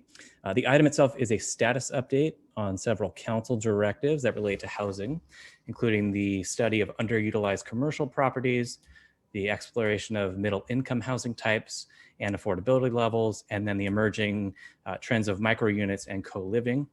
So on this, staff recommends the exploration of a combined study of these various directives, since each would benefit from consistent analysis, which will help ensure efficient and effective measures are developed that are coordinated and remove the potential for conflict and competition. And next up is Rachel Diamond on RENA. Good evening, council members and people watching at home. This evening, we're discussing the latest regional housing needs assessment allocation. This is, we're planning for the 6th cycle of the RENA allocation. And currently the city of West Hollywood was allocated 3,924 units for that 6th cycle. And that includes a breakdown as shown on the screen with 1,063 very low income units, 687 low income units, 681 moderate incomes, and the remainder for above moderate units. Just to show a little bit of a comparison between West Hollywood and our neighboring West Side cities, as well as the city and unincorporated county of Los Angeles. As you can see, we're just under 4,000 units. Beverly Hills and Culver City are just over 3,000, and then Santa Monica has almost 9,000 units allocated to them during this next cycle. City of Los Angeles has the bulk of the units within the region with 455,000 units and almost 90,000 units in Los Angeles County.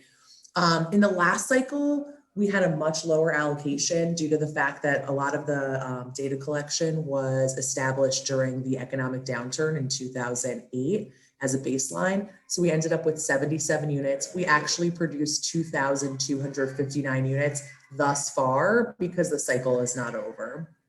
And so for the 4th cycle, we had 584 units. That was actually a cycle that we had appealed our numbers. We ultimately were just shy of our goal with 566 units. The methodology that was established by the SCAG Regional Council in order to determine the 6th cycle RENA allocation is based on existing housing need, projected housing need, high quality transit areas, of which West Hollywood is entirely within, local input, such as opportunity and constraints, job accessibility, and then a social equity adjustment. And so basically what happened was that methodology was utilized to break down our regional need into individual allocations for each jurisdiction throughout the 6-county SCAG region. And at this point, now that we have our allocation, the next step is to determine whether we want to appeal that allocation. So right now we're asking council to direct staff either way to either appeal the determination or to allow it to stand. Should council direct staff to do so, we would then draft all the necessary paperwork and other appeal documentation until October 26th, which is when the deadline to appeal occurs. After that, there is a comment period followed by hearings, and ultimately determinations are made in January, with February 4th, 2021 being the final RHNA allocation plan. That's when we would have an idea of our final number.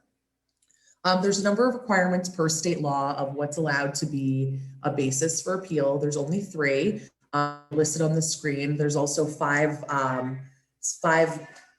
bases that are not allowed to be appealed on, as listed on the screen and further detailed in your staff report.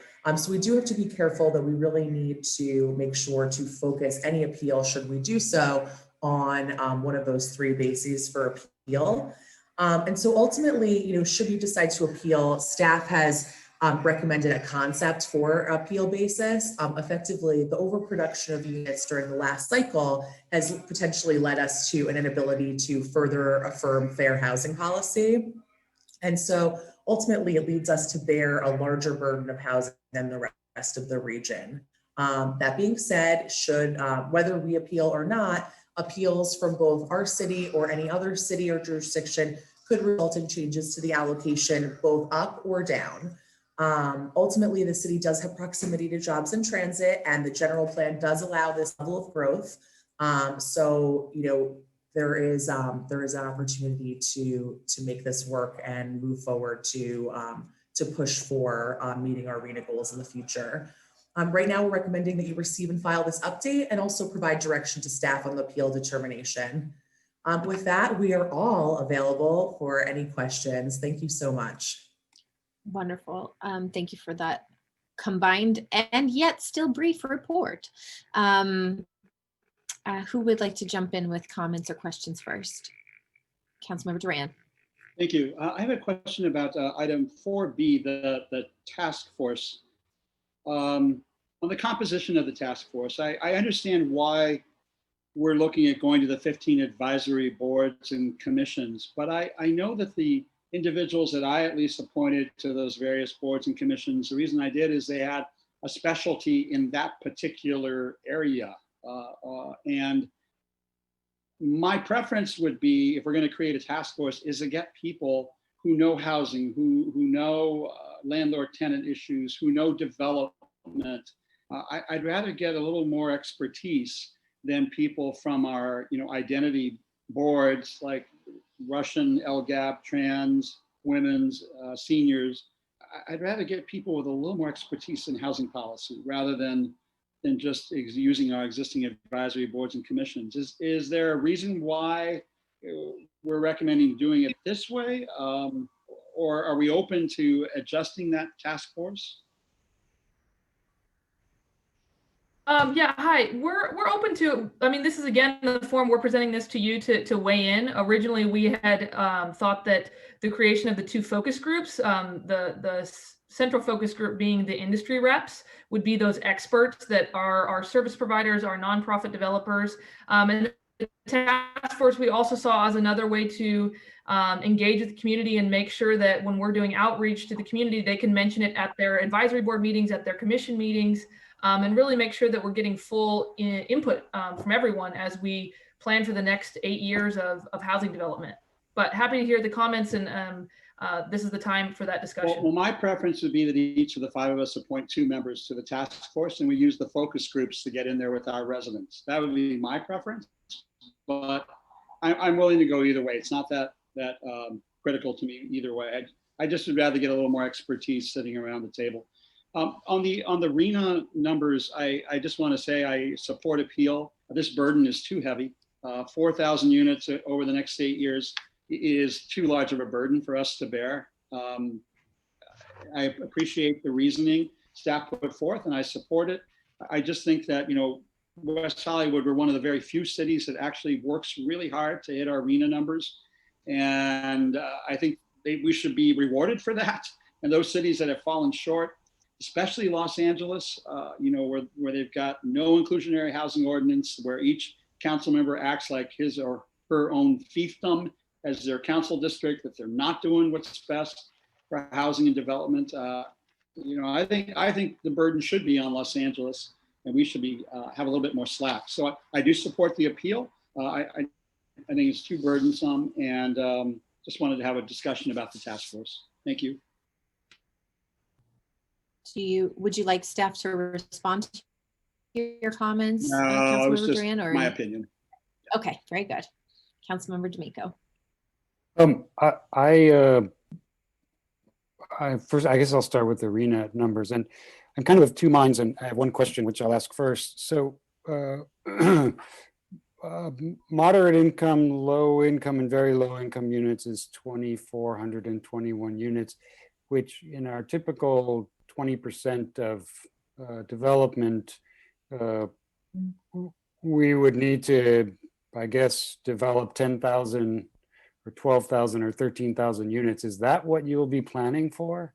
Or are you just planning for the 3,900 units that are required? So we'll have to plan for the units that are required, but ultimately in order to generate those units, there will have to be additional market rate units developed if you were relying on the 20% inclusionary housing. Ultimately, we also need to plan for projects that include more than 20% inclusionary housing, like 100% affordable housing projects or larger mixes in order to accommodate that. And so that will be part of the housing element. So that's part of the housing element, but I guess when we use the word planning, I'm just concerned that we would be upzoning, you know, entire neighborhoods in order to go from 4 stories to 8 stories in order to get 12,000 units into our city. And I just want to be really clear. Are we just saying we can accommodate 3,900 units, or are we saying we need to accommodate 12,000 units, and that's what we'll be planning for, and that's what we'll be writing about? Somewhat of a combination of the two, like I said, because in order to plan for those 2,500 or so affordable units, we will need to generate more, but basically the law requires that we show the 3,900 units in the housing element on both vacant property and in our sites inventory. So just to ask a slightly different question, and I'm not suggesting we would do this under any circumstance, but if we got rid of our 20% set aside, then we wouldn't have to plan for 80% new units in order to get a 20% set aside, because that wouldn't be one of our laws, like the city of Los Angeles. So we could just say the 3,900 units are the 3,900 units. I mean, we don't need to get rid of our inclusionary housing requirements to be able to plan for the 3,900. I mean, I think just the reality is that you're going to end up building more units to be able to accommodate that. Right. Council member, I just want to say, so we'd be planning for the number required by RENA, the 3,900 plus units. There are other ways to get affordable housing and lower income than just through the market rate. And so that's the other area that we'll concentrate on, is how can we facilitate, 100% affordable units and that type of thing. So that would help us get the targeted income level units through that process. But we'll be aiming at the 3,900 units. We're not going to be aiming at trying to rezone the city for 10,000 extra units to get the 20%. Great. That's really just what I wanted to hear, because I'm not actually, I wouldn't advocate for appealing this. I think the housing and community development at the state has shown that if you don't hit these numbers, nothing happens. If you do hit these numbers, nothing happens. If you don't build a single unit, nothing happens. I mean, they're like a they're like a 1960s, anyway, the sense that everything matters and nothing happens around community development of the state makes me think that this is a big waste of our time.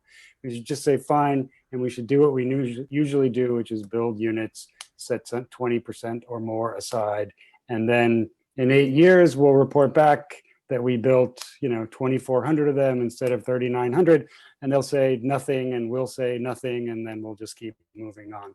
I just, I think it's kind of a tempest in a teapot, but I don't want us to rezone our city and further destroy our neighborhoods for something that, we'll never get a pat on the back for doing.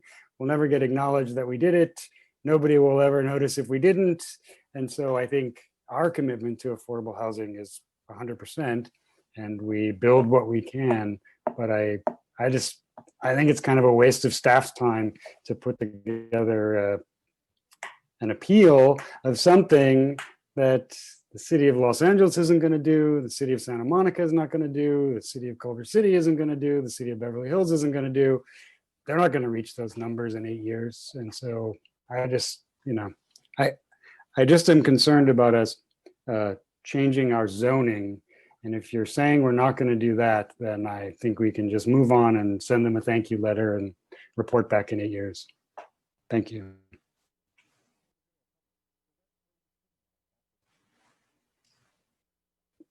Councilmember Meister. Thank you.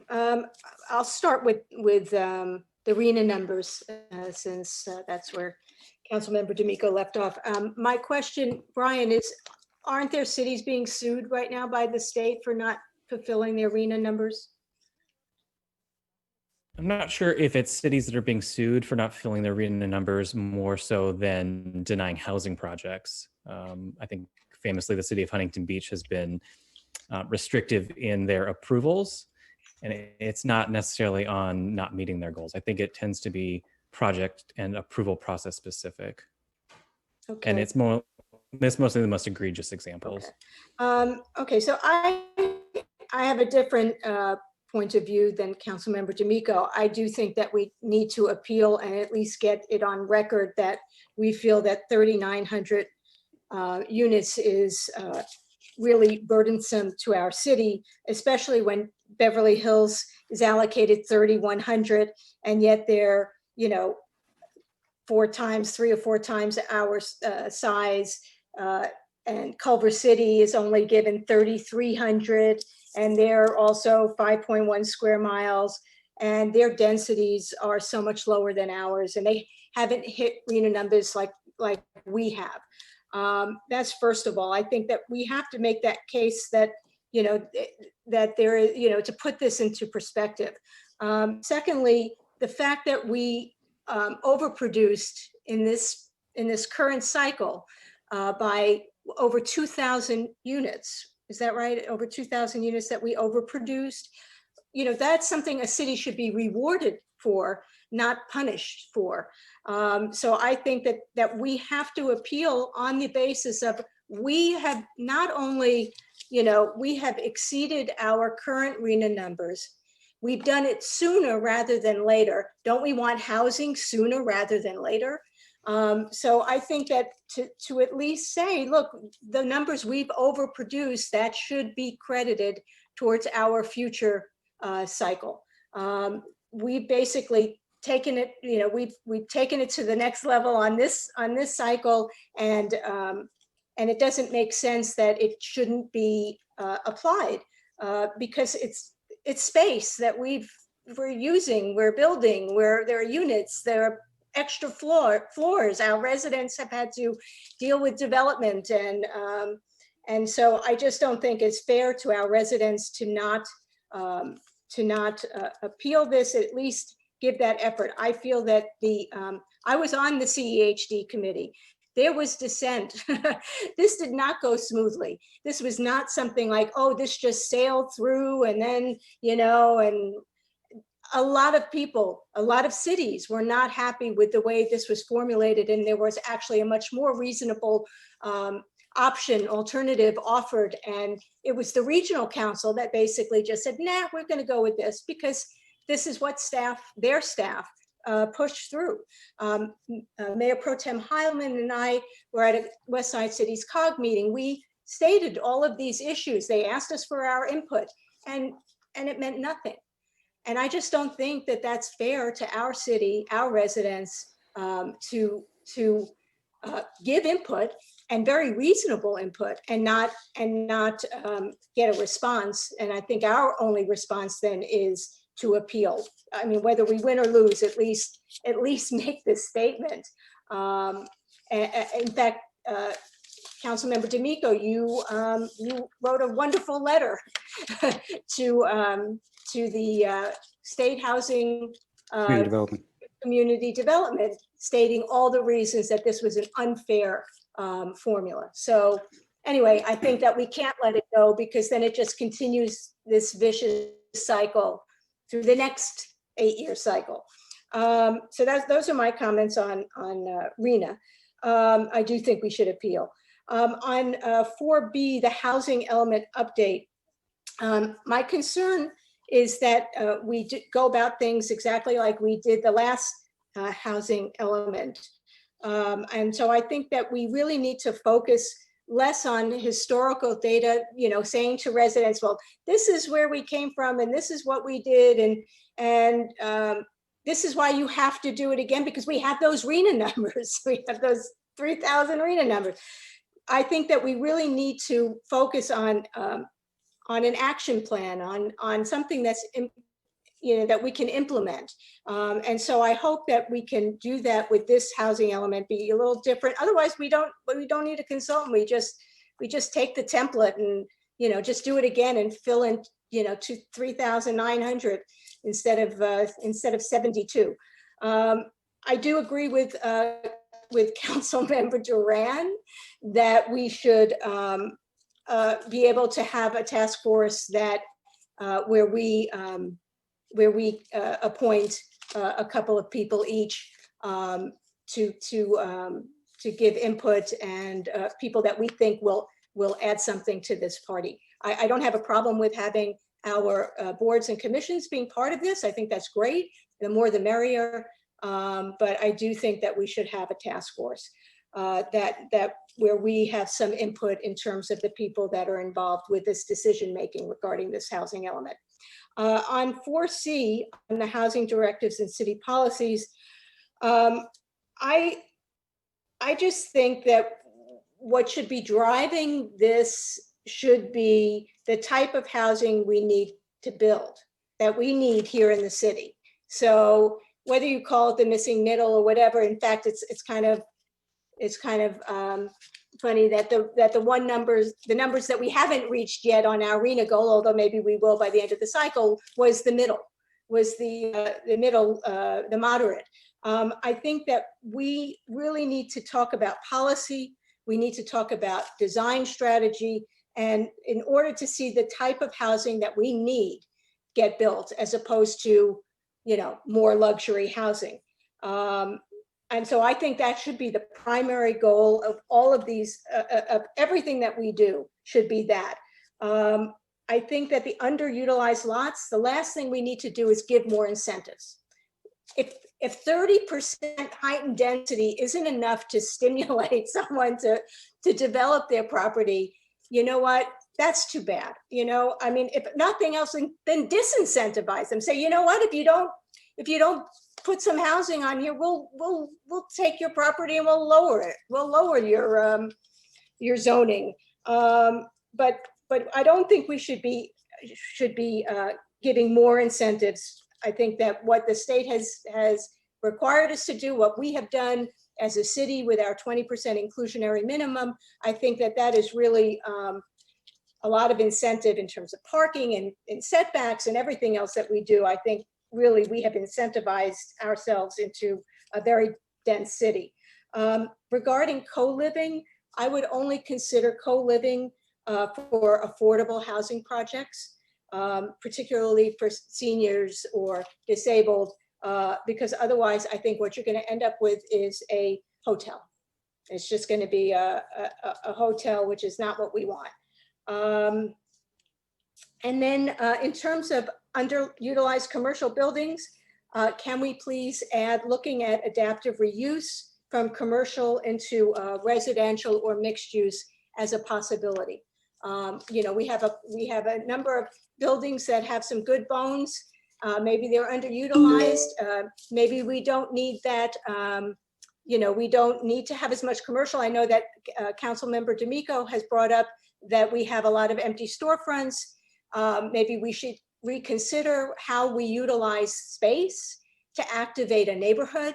And so I think if we look at adaptive reuse, look at our codes regarding you know, open space and parking, and if that helps to move us from commercial to housing, and that housing includes affordable housing, it's a great way of creating new housing without getting rid of existing tenants. You know, the tenants are not being displaced because it would be, for example, in commercial corridors. So I would really like for us to look at that. And just trying to think if there's anything else. And I think that's it. Thank you. Okay, Mayor Pro Tem Heilman. Thank you. In terms of item 4B and the task force, I agree with some of the concerns that were raised. I'm not sure that a council appointed task force is going to be any better. And as I understand, the task force is primarily for the purposes of gathering information and getting input and not decision-making. The ultimate decision-making will be up to the council with the input from the experts as well as the input from our city staff.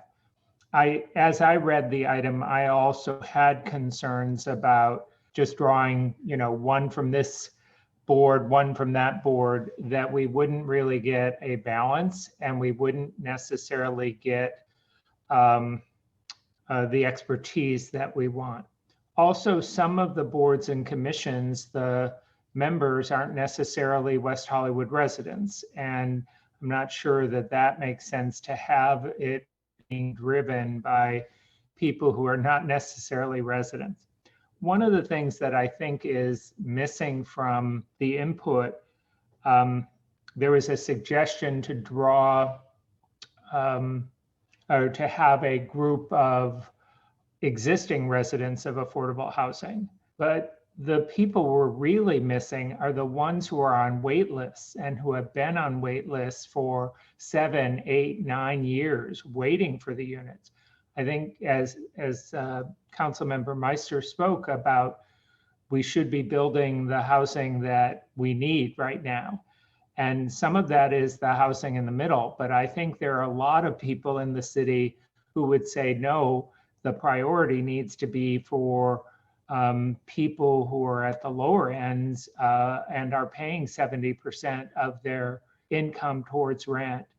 So I want to make sure we're getting the input from people who are currently on our waiting lists, especially West Hollywood residents who are overburdened by their existing market rents. In terms of item 4C and the update on various items, one of the things that you mentioned was micro units, and I've mentioned this before, and I'd like to see this included in the work you're doing. I have concerns about a building that is completely micro units, that it creates such high levels of density that it creates an undesirable living environment in the long term. But one thing that we could look at is almost like we do with our inclusionary units, treat them as bonus units. So allowing developers to have an additional unit or two in their building that are micro units where we have relaxed standards, relaxed parking, or they don't count towards the density, so that rather than concentrating it in one place, each building would have one of these or a couple of these micro units. And then finally, on numbers, as much as I'm an advocate for housing and the construction of new housing, our success in the prior period should be, we should be given credit for that. And I do think appealing solely on that ground, that some credit should be given to us for our overproduction in the past. I support the idea of moving forward with some kind of appeal. I don't want to suggest in any way that we're contrary or opposed to building new units or building especially new affordable units, but I do think that the way the numbers are allocated, we're actually producing far more than other cities when you look at the units that we've produced in excess of the ones that we were required to produce in the past. So those are my comments. Thank you very much. Getting into my comments, as I go through each of the items, I'll turn to my colleagues so we can take votes on each of these agenda items individually now that we've all sort of gotten our comments out there. On item 4B, I'm just so happy there will be no opportunity for dots and stickers. Yay! COVID is keeping us from doing that. And I just hope that it doesn't keep us from doing meaningful engagement in the community, and especially with our public stakeholders, making sure that we have time and capacity for thorough and thoughtful input from the community. There have been a couple different suggestions about how that working group or task force might be comprised. So I know that you've heard different thoughts on that. Do we need clarification? How would we like to address, I think the particular item we're looking for direction on how to develop the task force. Yes, I think we need clarification from the council on if the council likes the recommended from staff or wants an alternative task force. So I've heard different suggestions. Councilmember Duran suggested that we each get a set number of people that we would appoint. Mayor Pro Tem Heilman talked about different groups that needed representation if we went with the current model that's proposed by staff. How would we like to resolve the task force position? Councilmember Meister. I would suggest that we can have both. I mean, we can have a task force that's appointed by us to 2 people per council member.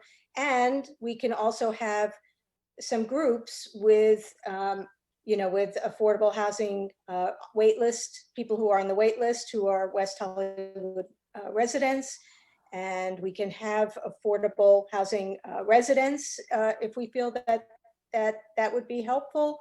And as well as developers and affordable housing developers and finance people, etc.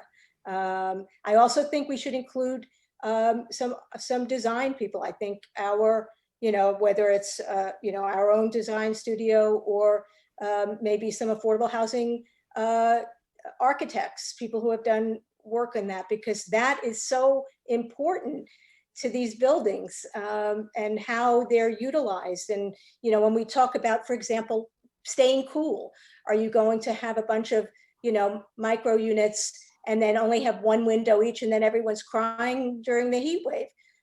That's why it's important to have design as part of that housing element as well. Look, we have time and we have Zoom. I don't think you could have too much. I really don't.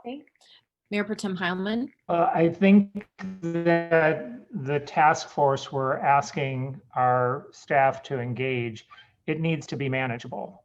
And if it becomes something that is including so many people that it becomes unmanageable, it ends up not really being a workable task force. I think what I would suggest is staff heard our input. Maybe give staff another 2 weeks to just bring something back on the consent calendar with some ideas or alternatives for us based on what they've heard tonight. And that way we're not going to spend another half hour figuring out what the components are of our task force. So that's what I would suggest.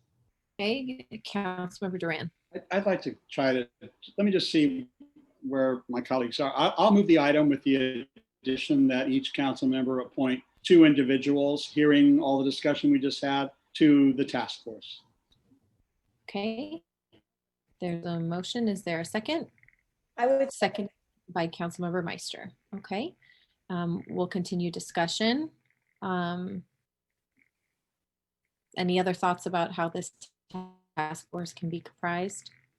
I think it would be helpful if I'll support the motion. It would be helpful if the staff would put together a list of kinds of people they would like represented, including those mentioned this evening. And then as council members, we can choose among that list and perhaps cover everyone that's identified, a current resident, a future resident, a past resident, that sort of thing. Somebody who lives in new market rate housing, somebody who lives in rent controlled housing, that sort of thing. So I'll support that. And if you want to take a vote, we can move on. Okay, so item 4B, any further discussion on that item? I just want to throw out one other suggestion, and that is realtors who actually have their pulse on the, their hand on the pulse of what new buyers want, because some of these units are going to be market rate. So we might want to get input from that group as well as the individuals we've already identified. Okay, so is everybody clear on the motion? And does the motion include the direction that Councilmember D'Amico gave in terms of providing different types of people we might want to consider appointing? Yes, and I think everybody here has brought up great different types of individuals. It could be realtors, it could be developers, it could be housing advocates, it could be people in poverty, people on the waiting list, tenants' rights organizations. I think it's up to each of us to try to figure out how to create that balance. Maybe if we think about picking one from each side of an equation, we'll have a well-balanced task force. Okay, so if I could just add that the staff is going to be doing this over a period of time. It's not like they're doing it in one night. And so they're going to be having, focus groups with like people, right? They'll have a group with residents, they'll have a group with the professionals. So I don't see where this really needs to be limited. I think they just need to come back with an organized way that they're going to accommodate what we're asking for. Okay, so we do have a motion and a second. Is there any further discussion? All right, Madam City Clerk. Councilmember D'Amico? Yes. Councilmember Duran? Aye. Councilmember Meister? Yes. Mayor Pro Tem Hyland? Aye. Mayor Horvath? Aye. The motion passes with the revisions or Okay. additions. Thank you very much. With regard to item 4C, I think I agree with my colleagues that we need to get a better understanding of why some of these parcels are underdeveloped. It might be that a property owner lives in another country and is pretty checked out of what's going on. That's not a reason to give them incentives to develop, I don't think. We need to provide opportunities to move housing forward quickly. So, I understand we're trying to combine things to be creative and make sure we're not missing opportunities. But part of where this originated was moving housing and moving opportunities to get people into housing, even if it was temporarily, to get that done quickly. And so now that it's become combined with other things, all of these decisions have kind of been slowed down. So if we're going to look at incentivizing anything, I think it should be what we want, not just development overall. I don't think that's what we need. And more importantly, I think there are ways that we can take a look at zoning that incentivizes exactly the kind of development, maybe incentivizing the development of low or very low income units or some of the middle income units, wherever it is we're seeing the greatest need, in a way that the zoning still pencils out for developers. I think there are creative ways that we can solve some of those problems. And as long as we're working within state law, there are things that we can do to try and experiment with that to address those housing needs. So on this item, we've provided staff with direction and our thoughts. I know that it says that staff will then return to City Council with recommendations. Do you need any further feedback from the council at this time on item 4C? No, with those refinements, it makes sense. The only thing is we had an alternative to recommendation number 5, which was to go directly to the Planning Commission with this. That was the only thing for discussion. So do we want to see this come back to council first or go directly to planning? Council first. Council first. Council first. Council. I'll move item 4C as presented. Okay, with the direction that it comes back to council first. All right, I'll second that. And I just wanted to say that I didn't really get to I didn't say anything about this item, and I would just say that I'm not a big fan of micro units. I think that they promise a lot more than they deliver, and they require a fairly substantial commitment of design quality. And I mean, I think Councilmember Heilman and I have very similar views on this, that a building full of them is in the long term, I think not a great idea. But all of us know the experience of maybe a duplex in the front of a property and 3 units, 3 micro units, 3 smaller units over the garage, the long garage in the back. And I think that's, that's 5 units on a 6,000 square foot parcel with lots of open space. But, 35 units on a 6,000 square foot parcel with 4 stories is a nightmare. And I can't support that. I think we should think long and hard before we sort of try to feature micro units, because they might seem affordable if if they're 300 square feet, and so, you can buy a $300,000 300 square foot condo. I just think that we need to think very carefully. And if they were bonus units, or if they were mandated to be part of every development, 1 or 2, as was suggested, I think that's a terrific idea. But I would ask us to sort of veer away from a single room occupancy model or even a full unit model of micro units. And in terms of prioritizing our parking lots, I think that's super important in terms of our climate change goals. We need to get rid of those parking lots. They do such damage to the climate, to runoff, to heat gain, to all of the things that I think neighborhoods would be happy to say goodbye to a parking lot and have a nice a mixed use or other building show up instead. So with that, I will go back to the motion on the table and happily support it. Thank you. Okay, so there's a motion and a second. Any further comments? Madam City Clerk? Councilmember D'Amico? Yes. Councilmember Duran? Aye. Councilmember Meister? Aye. It's not Mayor- mine. Oh. Mayor Pro Tem Heilman? Aye. Mayor Horvath? Aye. The motion passes. Thank you. And finally, we have the item on RENA numbers. And actually, I agree with all of my colleagues' comments. While I certainly understand we have a right to appeal and to make sure that we're on record about why it is more fair for us to be considered differently given the number of units we produced in the last RENA cycle. I just don't think anyone's listening. And I think what we have done is create policies that actually produce housing. And I would like us to continue to be a city that's setting standards and doing good work, and not be carrying the mantle in the water of cities who are trying to avoid development, and that's why they're fighting their RENA numbers. I think that if we focus on, advancing the policies we have and bettering them and refining them to continue to create the housing that we need and meet our housing goals as we consistently have, then we're going to get there.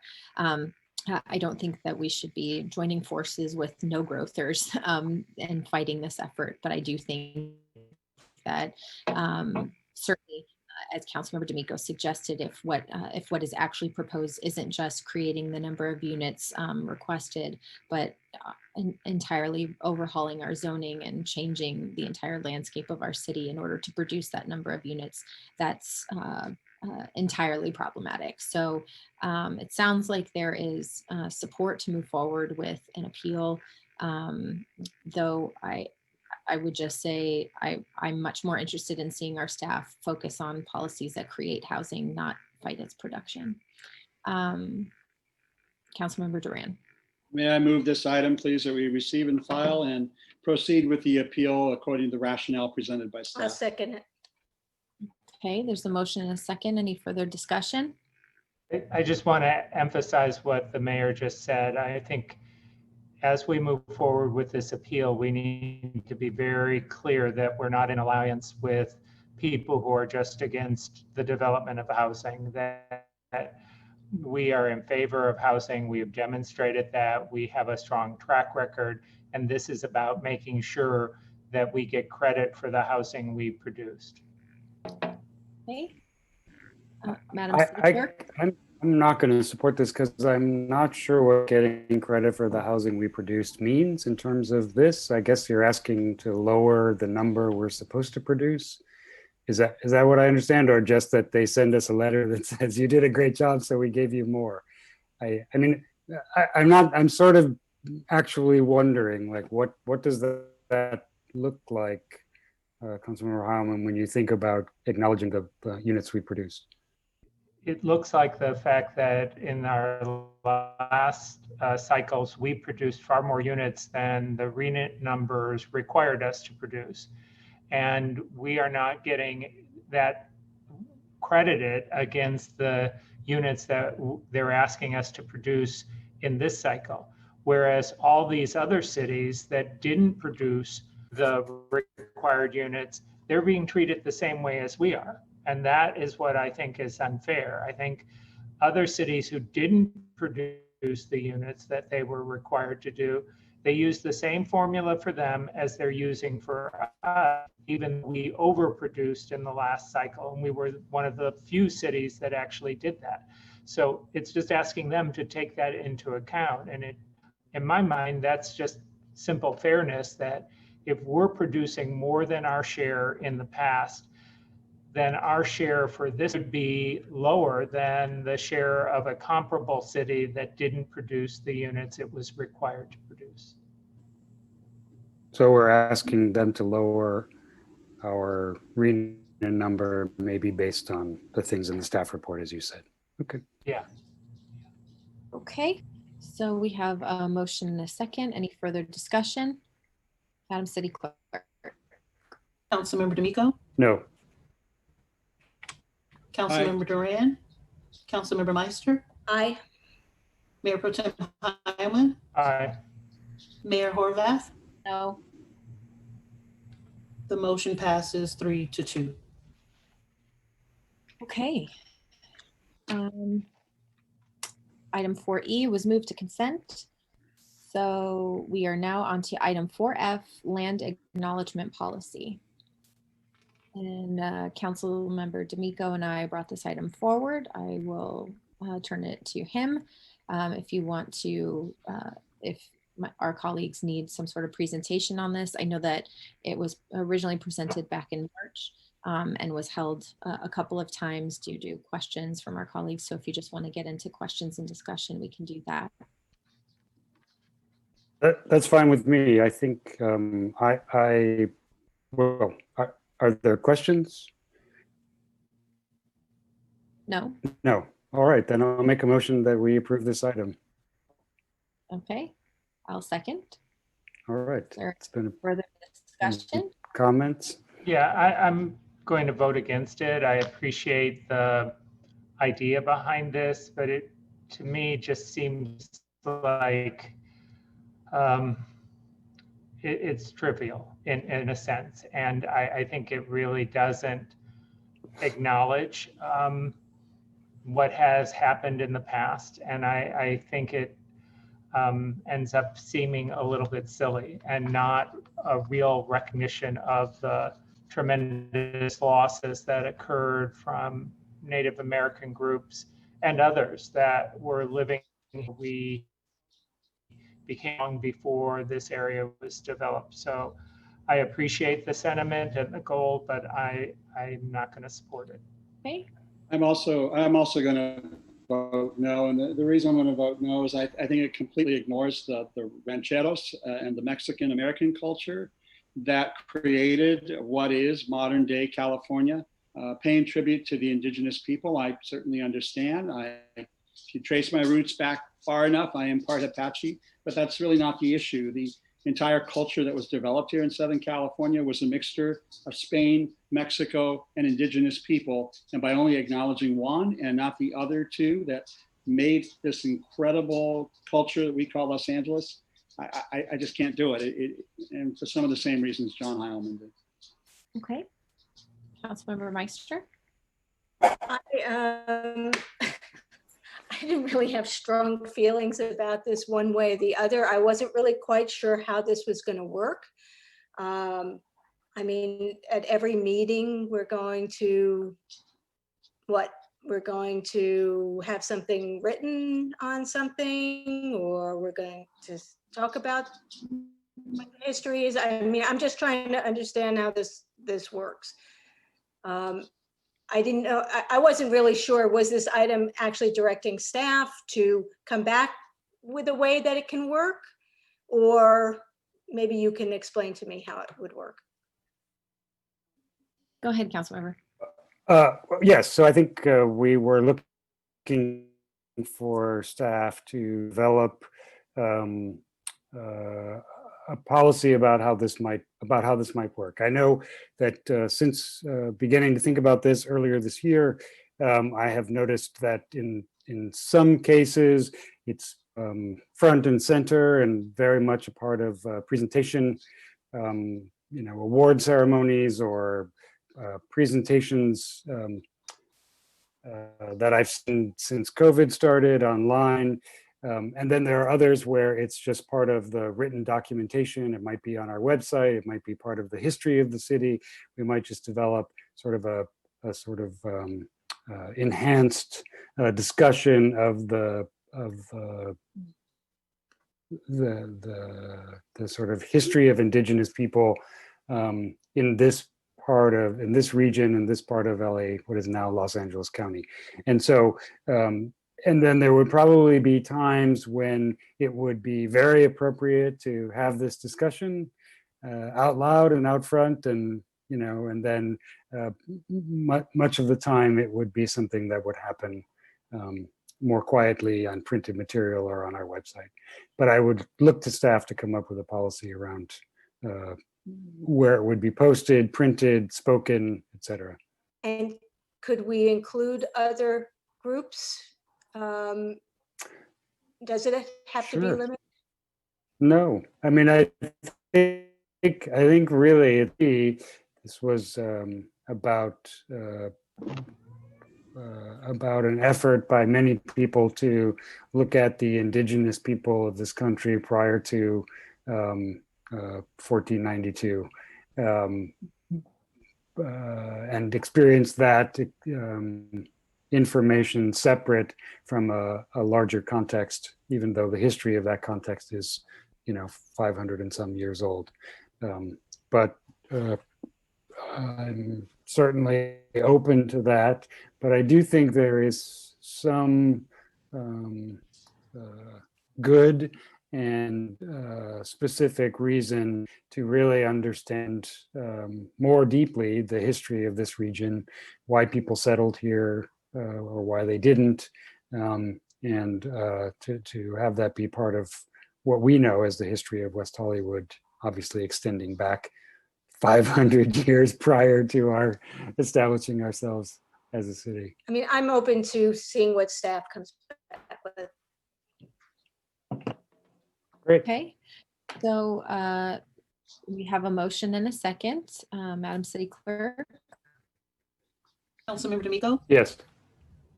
Councilmember Duran? No. Councilmember Meister? Yes. Mayor Pro Tem Heilman? Based on the clarification, I'll vote yes. Mayor Horvath? Yes. The motion passes 4-1. Okay. And item 5A was moved to consent. So now we're on to item 5B. This is an item I brought forward regarding enforcement of COVID-19 public health requirements at grocery stores. I did, to address one of the comments that was made earlier, I did speak with representatives from the Grocers Association who reached out and asked to be included in discussions with our staff as they come back with whatever it is, if we decide to move forward with this, so that way they are able to have input. They have suggestions on other things that can happen also inside the stores, not just having somebody stationed outside. But this was in response to concerns that certainly we've all seen in any number of ways, of people creating issues at local grocery stores, not refusing to wear masks, creating problems and creating unsafe situations for people who patronize these businesses, but also the workers who work there. And so all voices are able to be in contact with our staff as they come forward, or as they develop whatever they develop the ordinance that we would give direction on. But I'm happy to answer any questions if that doesn't address them all. Mayor, do we have any speakers on this item? We have 2. Oh, can we hear from them? And then I just had some questions. Okay, our first speaker will be Rachel Torres, followed by Dan Morin. Thank you. Hi, can you hear me? Yes, you may begin. You have 2 minutes. Thank you. Good evening, Mayor Horvath, council members. My name is Rachel Torres. I'm with the United Food and Commercial Workers, Local 770. We represent grocery workers within West Hollywood and the greater Los Angeles region. We want to thank you for bringing this item forward. As you might have seen and read, in the newspaper, on the news, unfortunately, grocery stores have become a place of struggle, both to protect vulnerable essential workers who provide the food that we need to sustain ourselves during this pandemic, but also a place, unfortunately, in which politics has pushed the envelope. The Los Angeles County Public Health order requires that everyone wear a mask, that occupancy rates at stores are less to help in social distancing and lowering in crowds. But unfortunately, some customers, not all, and unfortunately they are the outliers, but some customers have insisted that they do not want to do that they will not wear a mask, that they will not wait in line.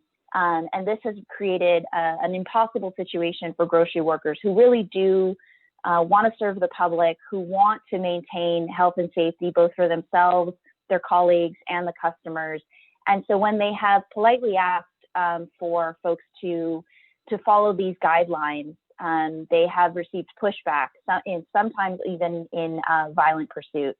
And so, as Councilmember Duran mentioned earlier, some stores and many, frankly, countries have put this rule already, and it's worked to great advantage. You have one trained staff member in front of the store wearing a mask, handing out masks if folks don't have them, counting heads, and making sure that the occupancy of the store is always low. So with that, we really want to thank you for bringing this forward. We think it is a strong precedent to help curb the pandemic. Thank you. Thank you. Our next and final speaker is Dan Morin. Good evening, Council. Dan Morin here. I heartily support 5B. Grocery stores, everyone should wear a mask. Actually, everyone in the city should wear a mask. My understanding is there is a $250 fine with a $50 administrative charge. But I have not seen anyone on the street being cited. There is a dearth of on-foot patrol individuals from the Sheriff's Department or other authorities in the east part of West Hollywood to enforce this law. My concern is also what's going to go on after the election. There's going to be chaos no matter which way it goes, and we may not know the results of the election for many weeks, which could exacerbate the situation. So when there are eventual protests, whether sanctioned or not by the city, I think the city has to, the council and working with the Sheriff's Department and other entities within the city have to be prepared for the eventuality of not having this virus spread anymore. There are also now scooters back on the streets and on the sidewalks. I was almost run over by one the other day by someone not wearing a mask, many of them not wearing masks, perhaps if they're asymptomatic or symptomatic, spreading the virus unnecessarily to people who possibly could become ill. On a secondary note, as far as the grocery stores are concerned, I'm really concerned. This has been going on for years. It's gotten worse and worse, and that is the presence of so many dogs who are considered emotional support animals. And support animals are not covered by the American with Disabilities Act. In fact, they're legally prohibited from being in grocery stores. I love dogs. I've had dogs during my life. I adore them, but I never in a million years would take a dog into a supermarket or let alone a restaurant. Thank you, and I do support this item again. Thank you very much. All right.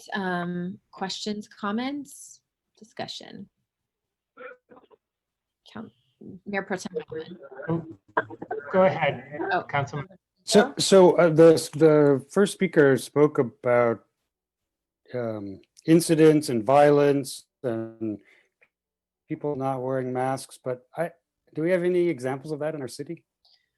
We've had reports of non-compliance, not violence. I don't know of any reports of violence as a result of not mask wearing, but there have been some confrontations in stores, and they have seemed to correlate with lack of someone stationed at the door to kind of make sure somebody had a mask before entering the place in the first place. That kind And of. were they reported to code compliance? I just wonder if we have any sort of record of that, because this kind of, I actually don't support this. I want to, but it just feels like we're asking them to take an employee who could be helping people get out of the grocery store faster and keeping, taking them away from doing what might be the actual best thing, which is to get them out of the store faster. Would you agree that maybe having someone near the door would be the same as having someone at the door if the grocery store had to identify who the person was to make sure that everyone coming in had a mask on, but that wasn't their only job? I think I don't work in a grocery store, so I don't know how that actually works. But I don't know how you task someone with making sure that people entering are compliant with all the COVID regulations and doing other things.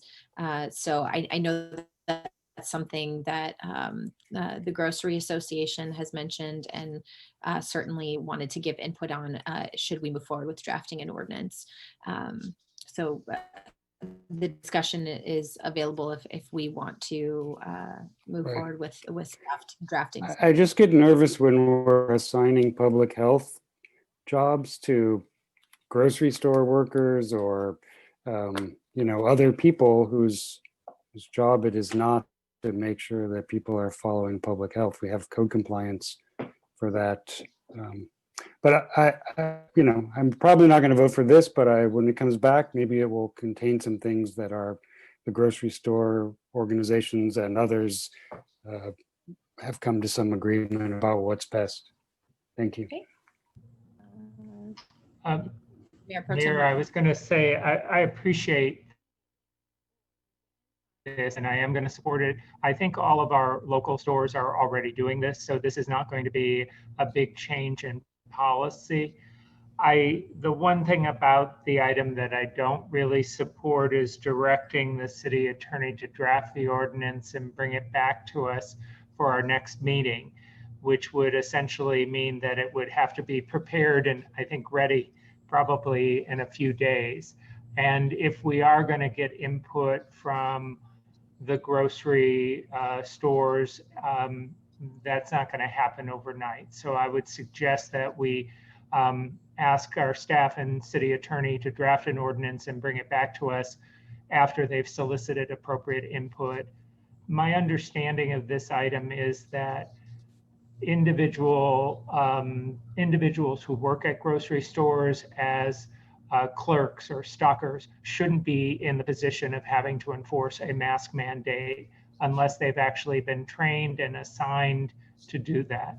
And the goal here is to work with the grocery stores to make sure that there is somebody assigned to fulfill that function.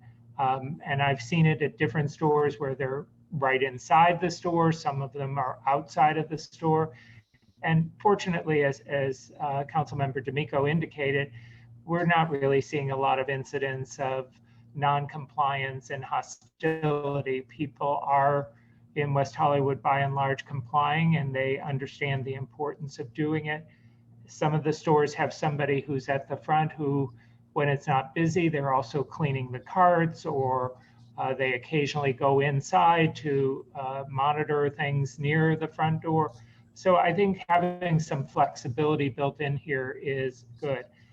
On another note, though, related note, I hope at some point we will find an opportunity to thank the grocery stores and the grocery store employees who have been really such champions working in various positions that for many people seem dangerous and put them at risk. And they have been there to make sure that all of us have the ability to get food on our tables and, you know, gain the weight we're gaining under COVID restrictions. So I hope that our staff can find an appropriate way to celebrate the contributions that all of these people have made to keeping us at least fed, if not safe.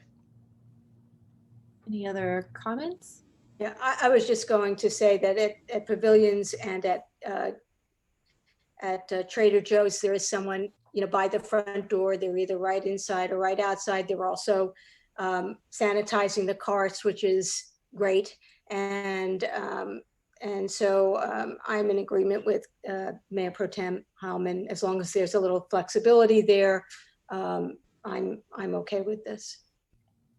Okay, any other comments? I'm certainly happy to make sure that they have ample time for input and advice on any sort of protocols that can be put in place to keep people safe and keep workers safe. So it doesn't need to be exactly the next meeting if we need more time to make sure that everyone weighs in. Absolutely. Here, I'll move the item with the direction that's been given. So does that mean that this item now means that it doesn't have to be a person whose only job is standing there? They can do other things. They can be the security guard, or they can clean the carts, or they can gather the other carts from the parking lot. I didn't want to vote to staff to tell them they had to pay somebody to stand at the door and hand out masks when, I don't know if that's even a reasonable thing to ask someone to do for 8 hours. So I think that's why we're getting input to inform what we drafted. So, if you want to say no now and, like you said, and vote on it once you know what it actually is, that's fine. But I think the idea is to give the direction to make sure that, those protocols are in place, that somebody's helping make sure that there aren't issues as people are entering, because that is one way, a very effective way to make sure that people who come in actually have masks and do those things. But yes, of course, operationally, admittedly, I am not personally an expert on how grocery stores work. So I think that our staff will work to make sure all of those comments are taken into account. So there's a motion I don't know if it was seconded, but I'm happy to second it. Oh, did you second it? Okay. So made by Heilman, seconded by Meister. Any further discussion? Madam City Clerk? Councilmember D'Amico? Yes. Councilmember Duran? Aye. Councilmember Meister? Yes. Mayor Pro Tem Heilman? Aye. Mayor Horvath? Aye. The motion passes. All right. I know that we had item 5E was moved to consent, and we had several public commenters who were not speaking on consent agenda items, but still wanted to be heard. So Madam City Clerk, I will turn it over to you. Thank you, Mayor. Our first speaker is Adam Darvish. Yes, I'm unmuted, I believe. Can you hear me? Yes, you may begin and you have 2 minutes. Thank you so much for giving me the opportunity. By the way, I'm really impressed just listening to you all for 4 hours in healthcare for many years and sitting on many boards. Really impressive, and the agenda and the discussions. I wanted to report on an incident that happened at my house. Again, I'm Adam Darvish, a resident, homeowner, landlord, healthcare executive for 27 years in the city. On August 29th at 1:50 a.m., I was in my bed sleeping, and I heard a sound outside, and the next sound, and the next explosion sound. An SUV drove into my house on Larrabee, heading south on Larrabee, at the bottom by Larrabee and Cynthia. Scared the hell out of me. I got out, and I saw the driver and the passenger getting out. The driver and passenger was leaving, running away. The driver kept telling me not to call the police. So when the sheriffs arrived, they went and found both of them down the street, brought them back. And that night, I learned a lot. And the reason I'm sharing this, Mayor Horvath knows, and William Mulder, Lieutenant Mulder knows. I've done a lot of work with them and the community, trying to make something good out of this story. But that night, some things went wrong. No sobriety test. The driver couldn't show an ID, but yet he was let go from the scene. He walked away, and I didn't have the right answer, so I decided to call. That Monday, I called the captain's office. I called Mayor Horvath's office. I finally got in touch with the right people. About 4 or 5 days later, I got a police report in my hand. I got the name, searched myself, and the driver was a inmate at a federal prison this year, which then again scared the hell out of me after finding that. And so the good news is that Mayor Horvath helped me, connected me to a lot of great team members at the city level. We've met already at a lot of corrections. That Bill really helped me also. I have a few asks, and I'll be I will be calling in next month to follow up. My ask from this committee was some more transparency, but from what I've seen from my healthcare experience, we could improve on that. Maybe the protocols need to be reviewed. The officer not doing a sobriety test, no ID. And then the other thing was some support for a person like me that at the time, such tragic time, I was just left alone with the walls down. Sort of makes you feel kind of cold when the officers got in the car and left. I knew they had a job to do, but I've shared all of this with the 2 leaders, and I'll again continue on. But I did have some asking and helping through a group that I formed to add safety not only to Larrabee but other streets too. So again, we're trying to collaborate through my group and help the city and improve relationship with the officers too, because we know they have a hard job to do, and their lives are at risk too. So thank you, Mr. Darvish. So that's all. Thank you. Thank you so much. Our next speaker is Larry Block. Larry, you have 2 minutes to speak.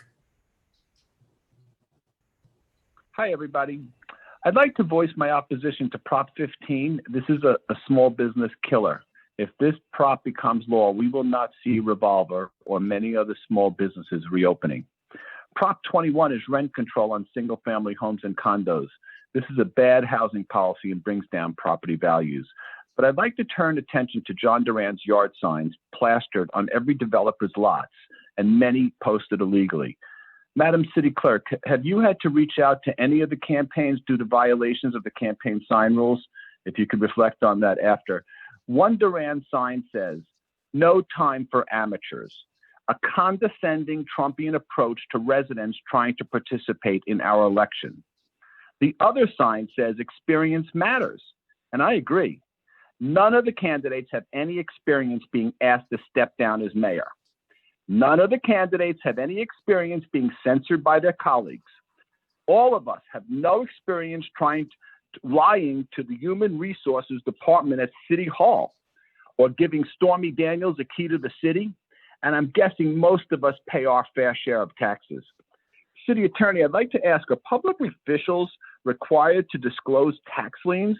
Or Councilmember Duran, do these tax liens belong to you? $9,100 2019 Franchise Tax Board, $2,700 2019 federal tax lien, recently moved out to 2025. Another $12,000 tax lien also moved out to 2025. Over $250,000 in unpaid state, federal, and franchise tax liens. Do these sound familiar to you? John, will you be taking a consulting contract with a developer to pay off these debts? Yes.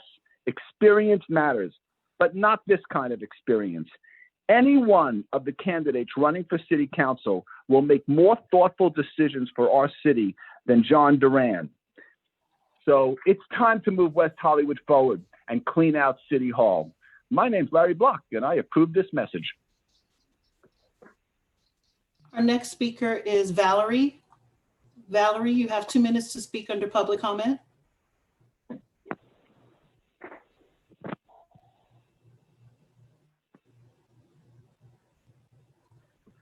Valerie, are you there? Okay, I'll move on. There are 2 additional speakers who I don't have their name. Speaker with the phone number with last digits 8555. You have 2 minutes to speak under public comment. Hi, thank you. This is Walter Schild, and I'm a restaurant owner in the city of West Hollywood and Los Angeles.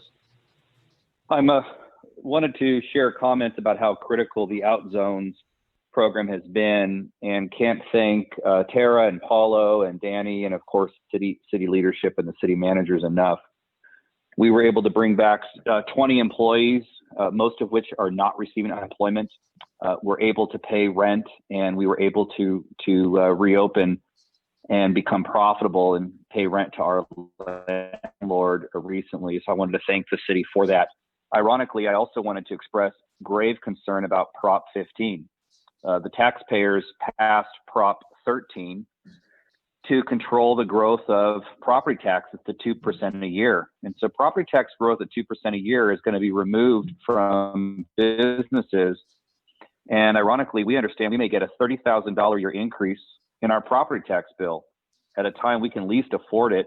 And because of the success that this city council has provided in development in West Hollywood, a lot of small business owners like us, we are in expensive properties that we have rented from landlords. There's no small business protection for us. And the Prop 15 supporters pretend that small businesses are exempted and protected. We lease our properties, and I understand the reassessments that'll come in the next few years will put us out of the ability to afford at least one and maybe both of our locations long term. So I would ask that the city council not endorse Prop 15, and there should be an index. You know, it may be that a small business in Barstow or Bakersfield can afford a $3 million exemption. When you're in West Hollywood on Santa Monica or Melrose, we have buildings that are well over 3 million that house small businesses. These exemptions don't work for our city. So I didn't want to go away only asking for the opposition to Prop 15. I wanted to also thank you for the out zones, but you can't support us on the out zones on the one hand, and then I don't think you're aware because the whitewashing of Prop 15. I think you should look at it more closely and not support that. Thank you for your time. Thank you. Our next speaker with the last 4 digits 1556. You have 2 minutes to speak under public comment.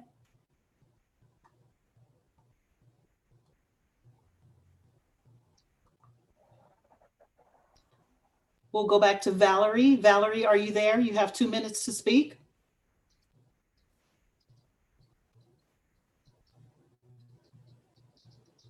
Okay, Mayor, they may not be able to speak, so we will have to move on. Okay, well, thank you everyone who called in to participate in tonight's meeting. We have no further public comments. Do we have any other comments from council? Councilmember Meister. Thank you. I know that today staff continued item 3B, which is about the 100% affordable housing. I have a concern about waiting on the parking issue, and I'm not sure if I had talked to staff to ask them why they were continuing it, and they said that there was some need for more outreach, which I agree with, but also that the state might be even doing more changes, and so they didn't want to move forward with it. However, we already went to Planning Commission with it, so that concerns me.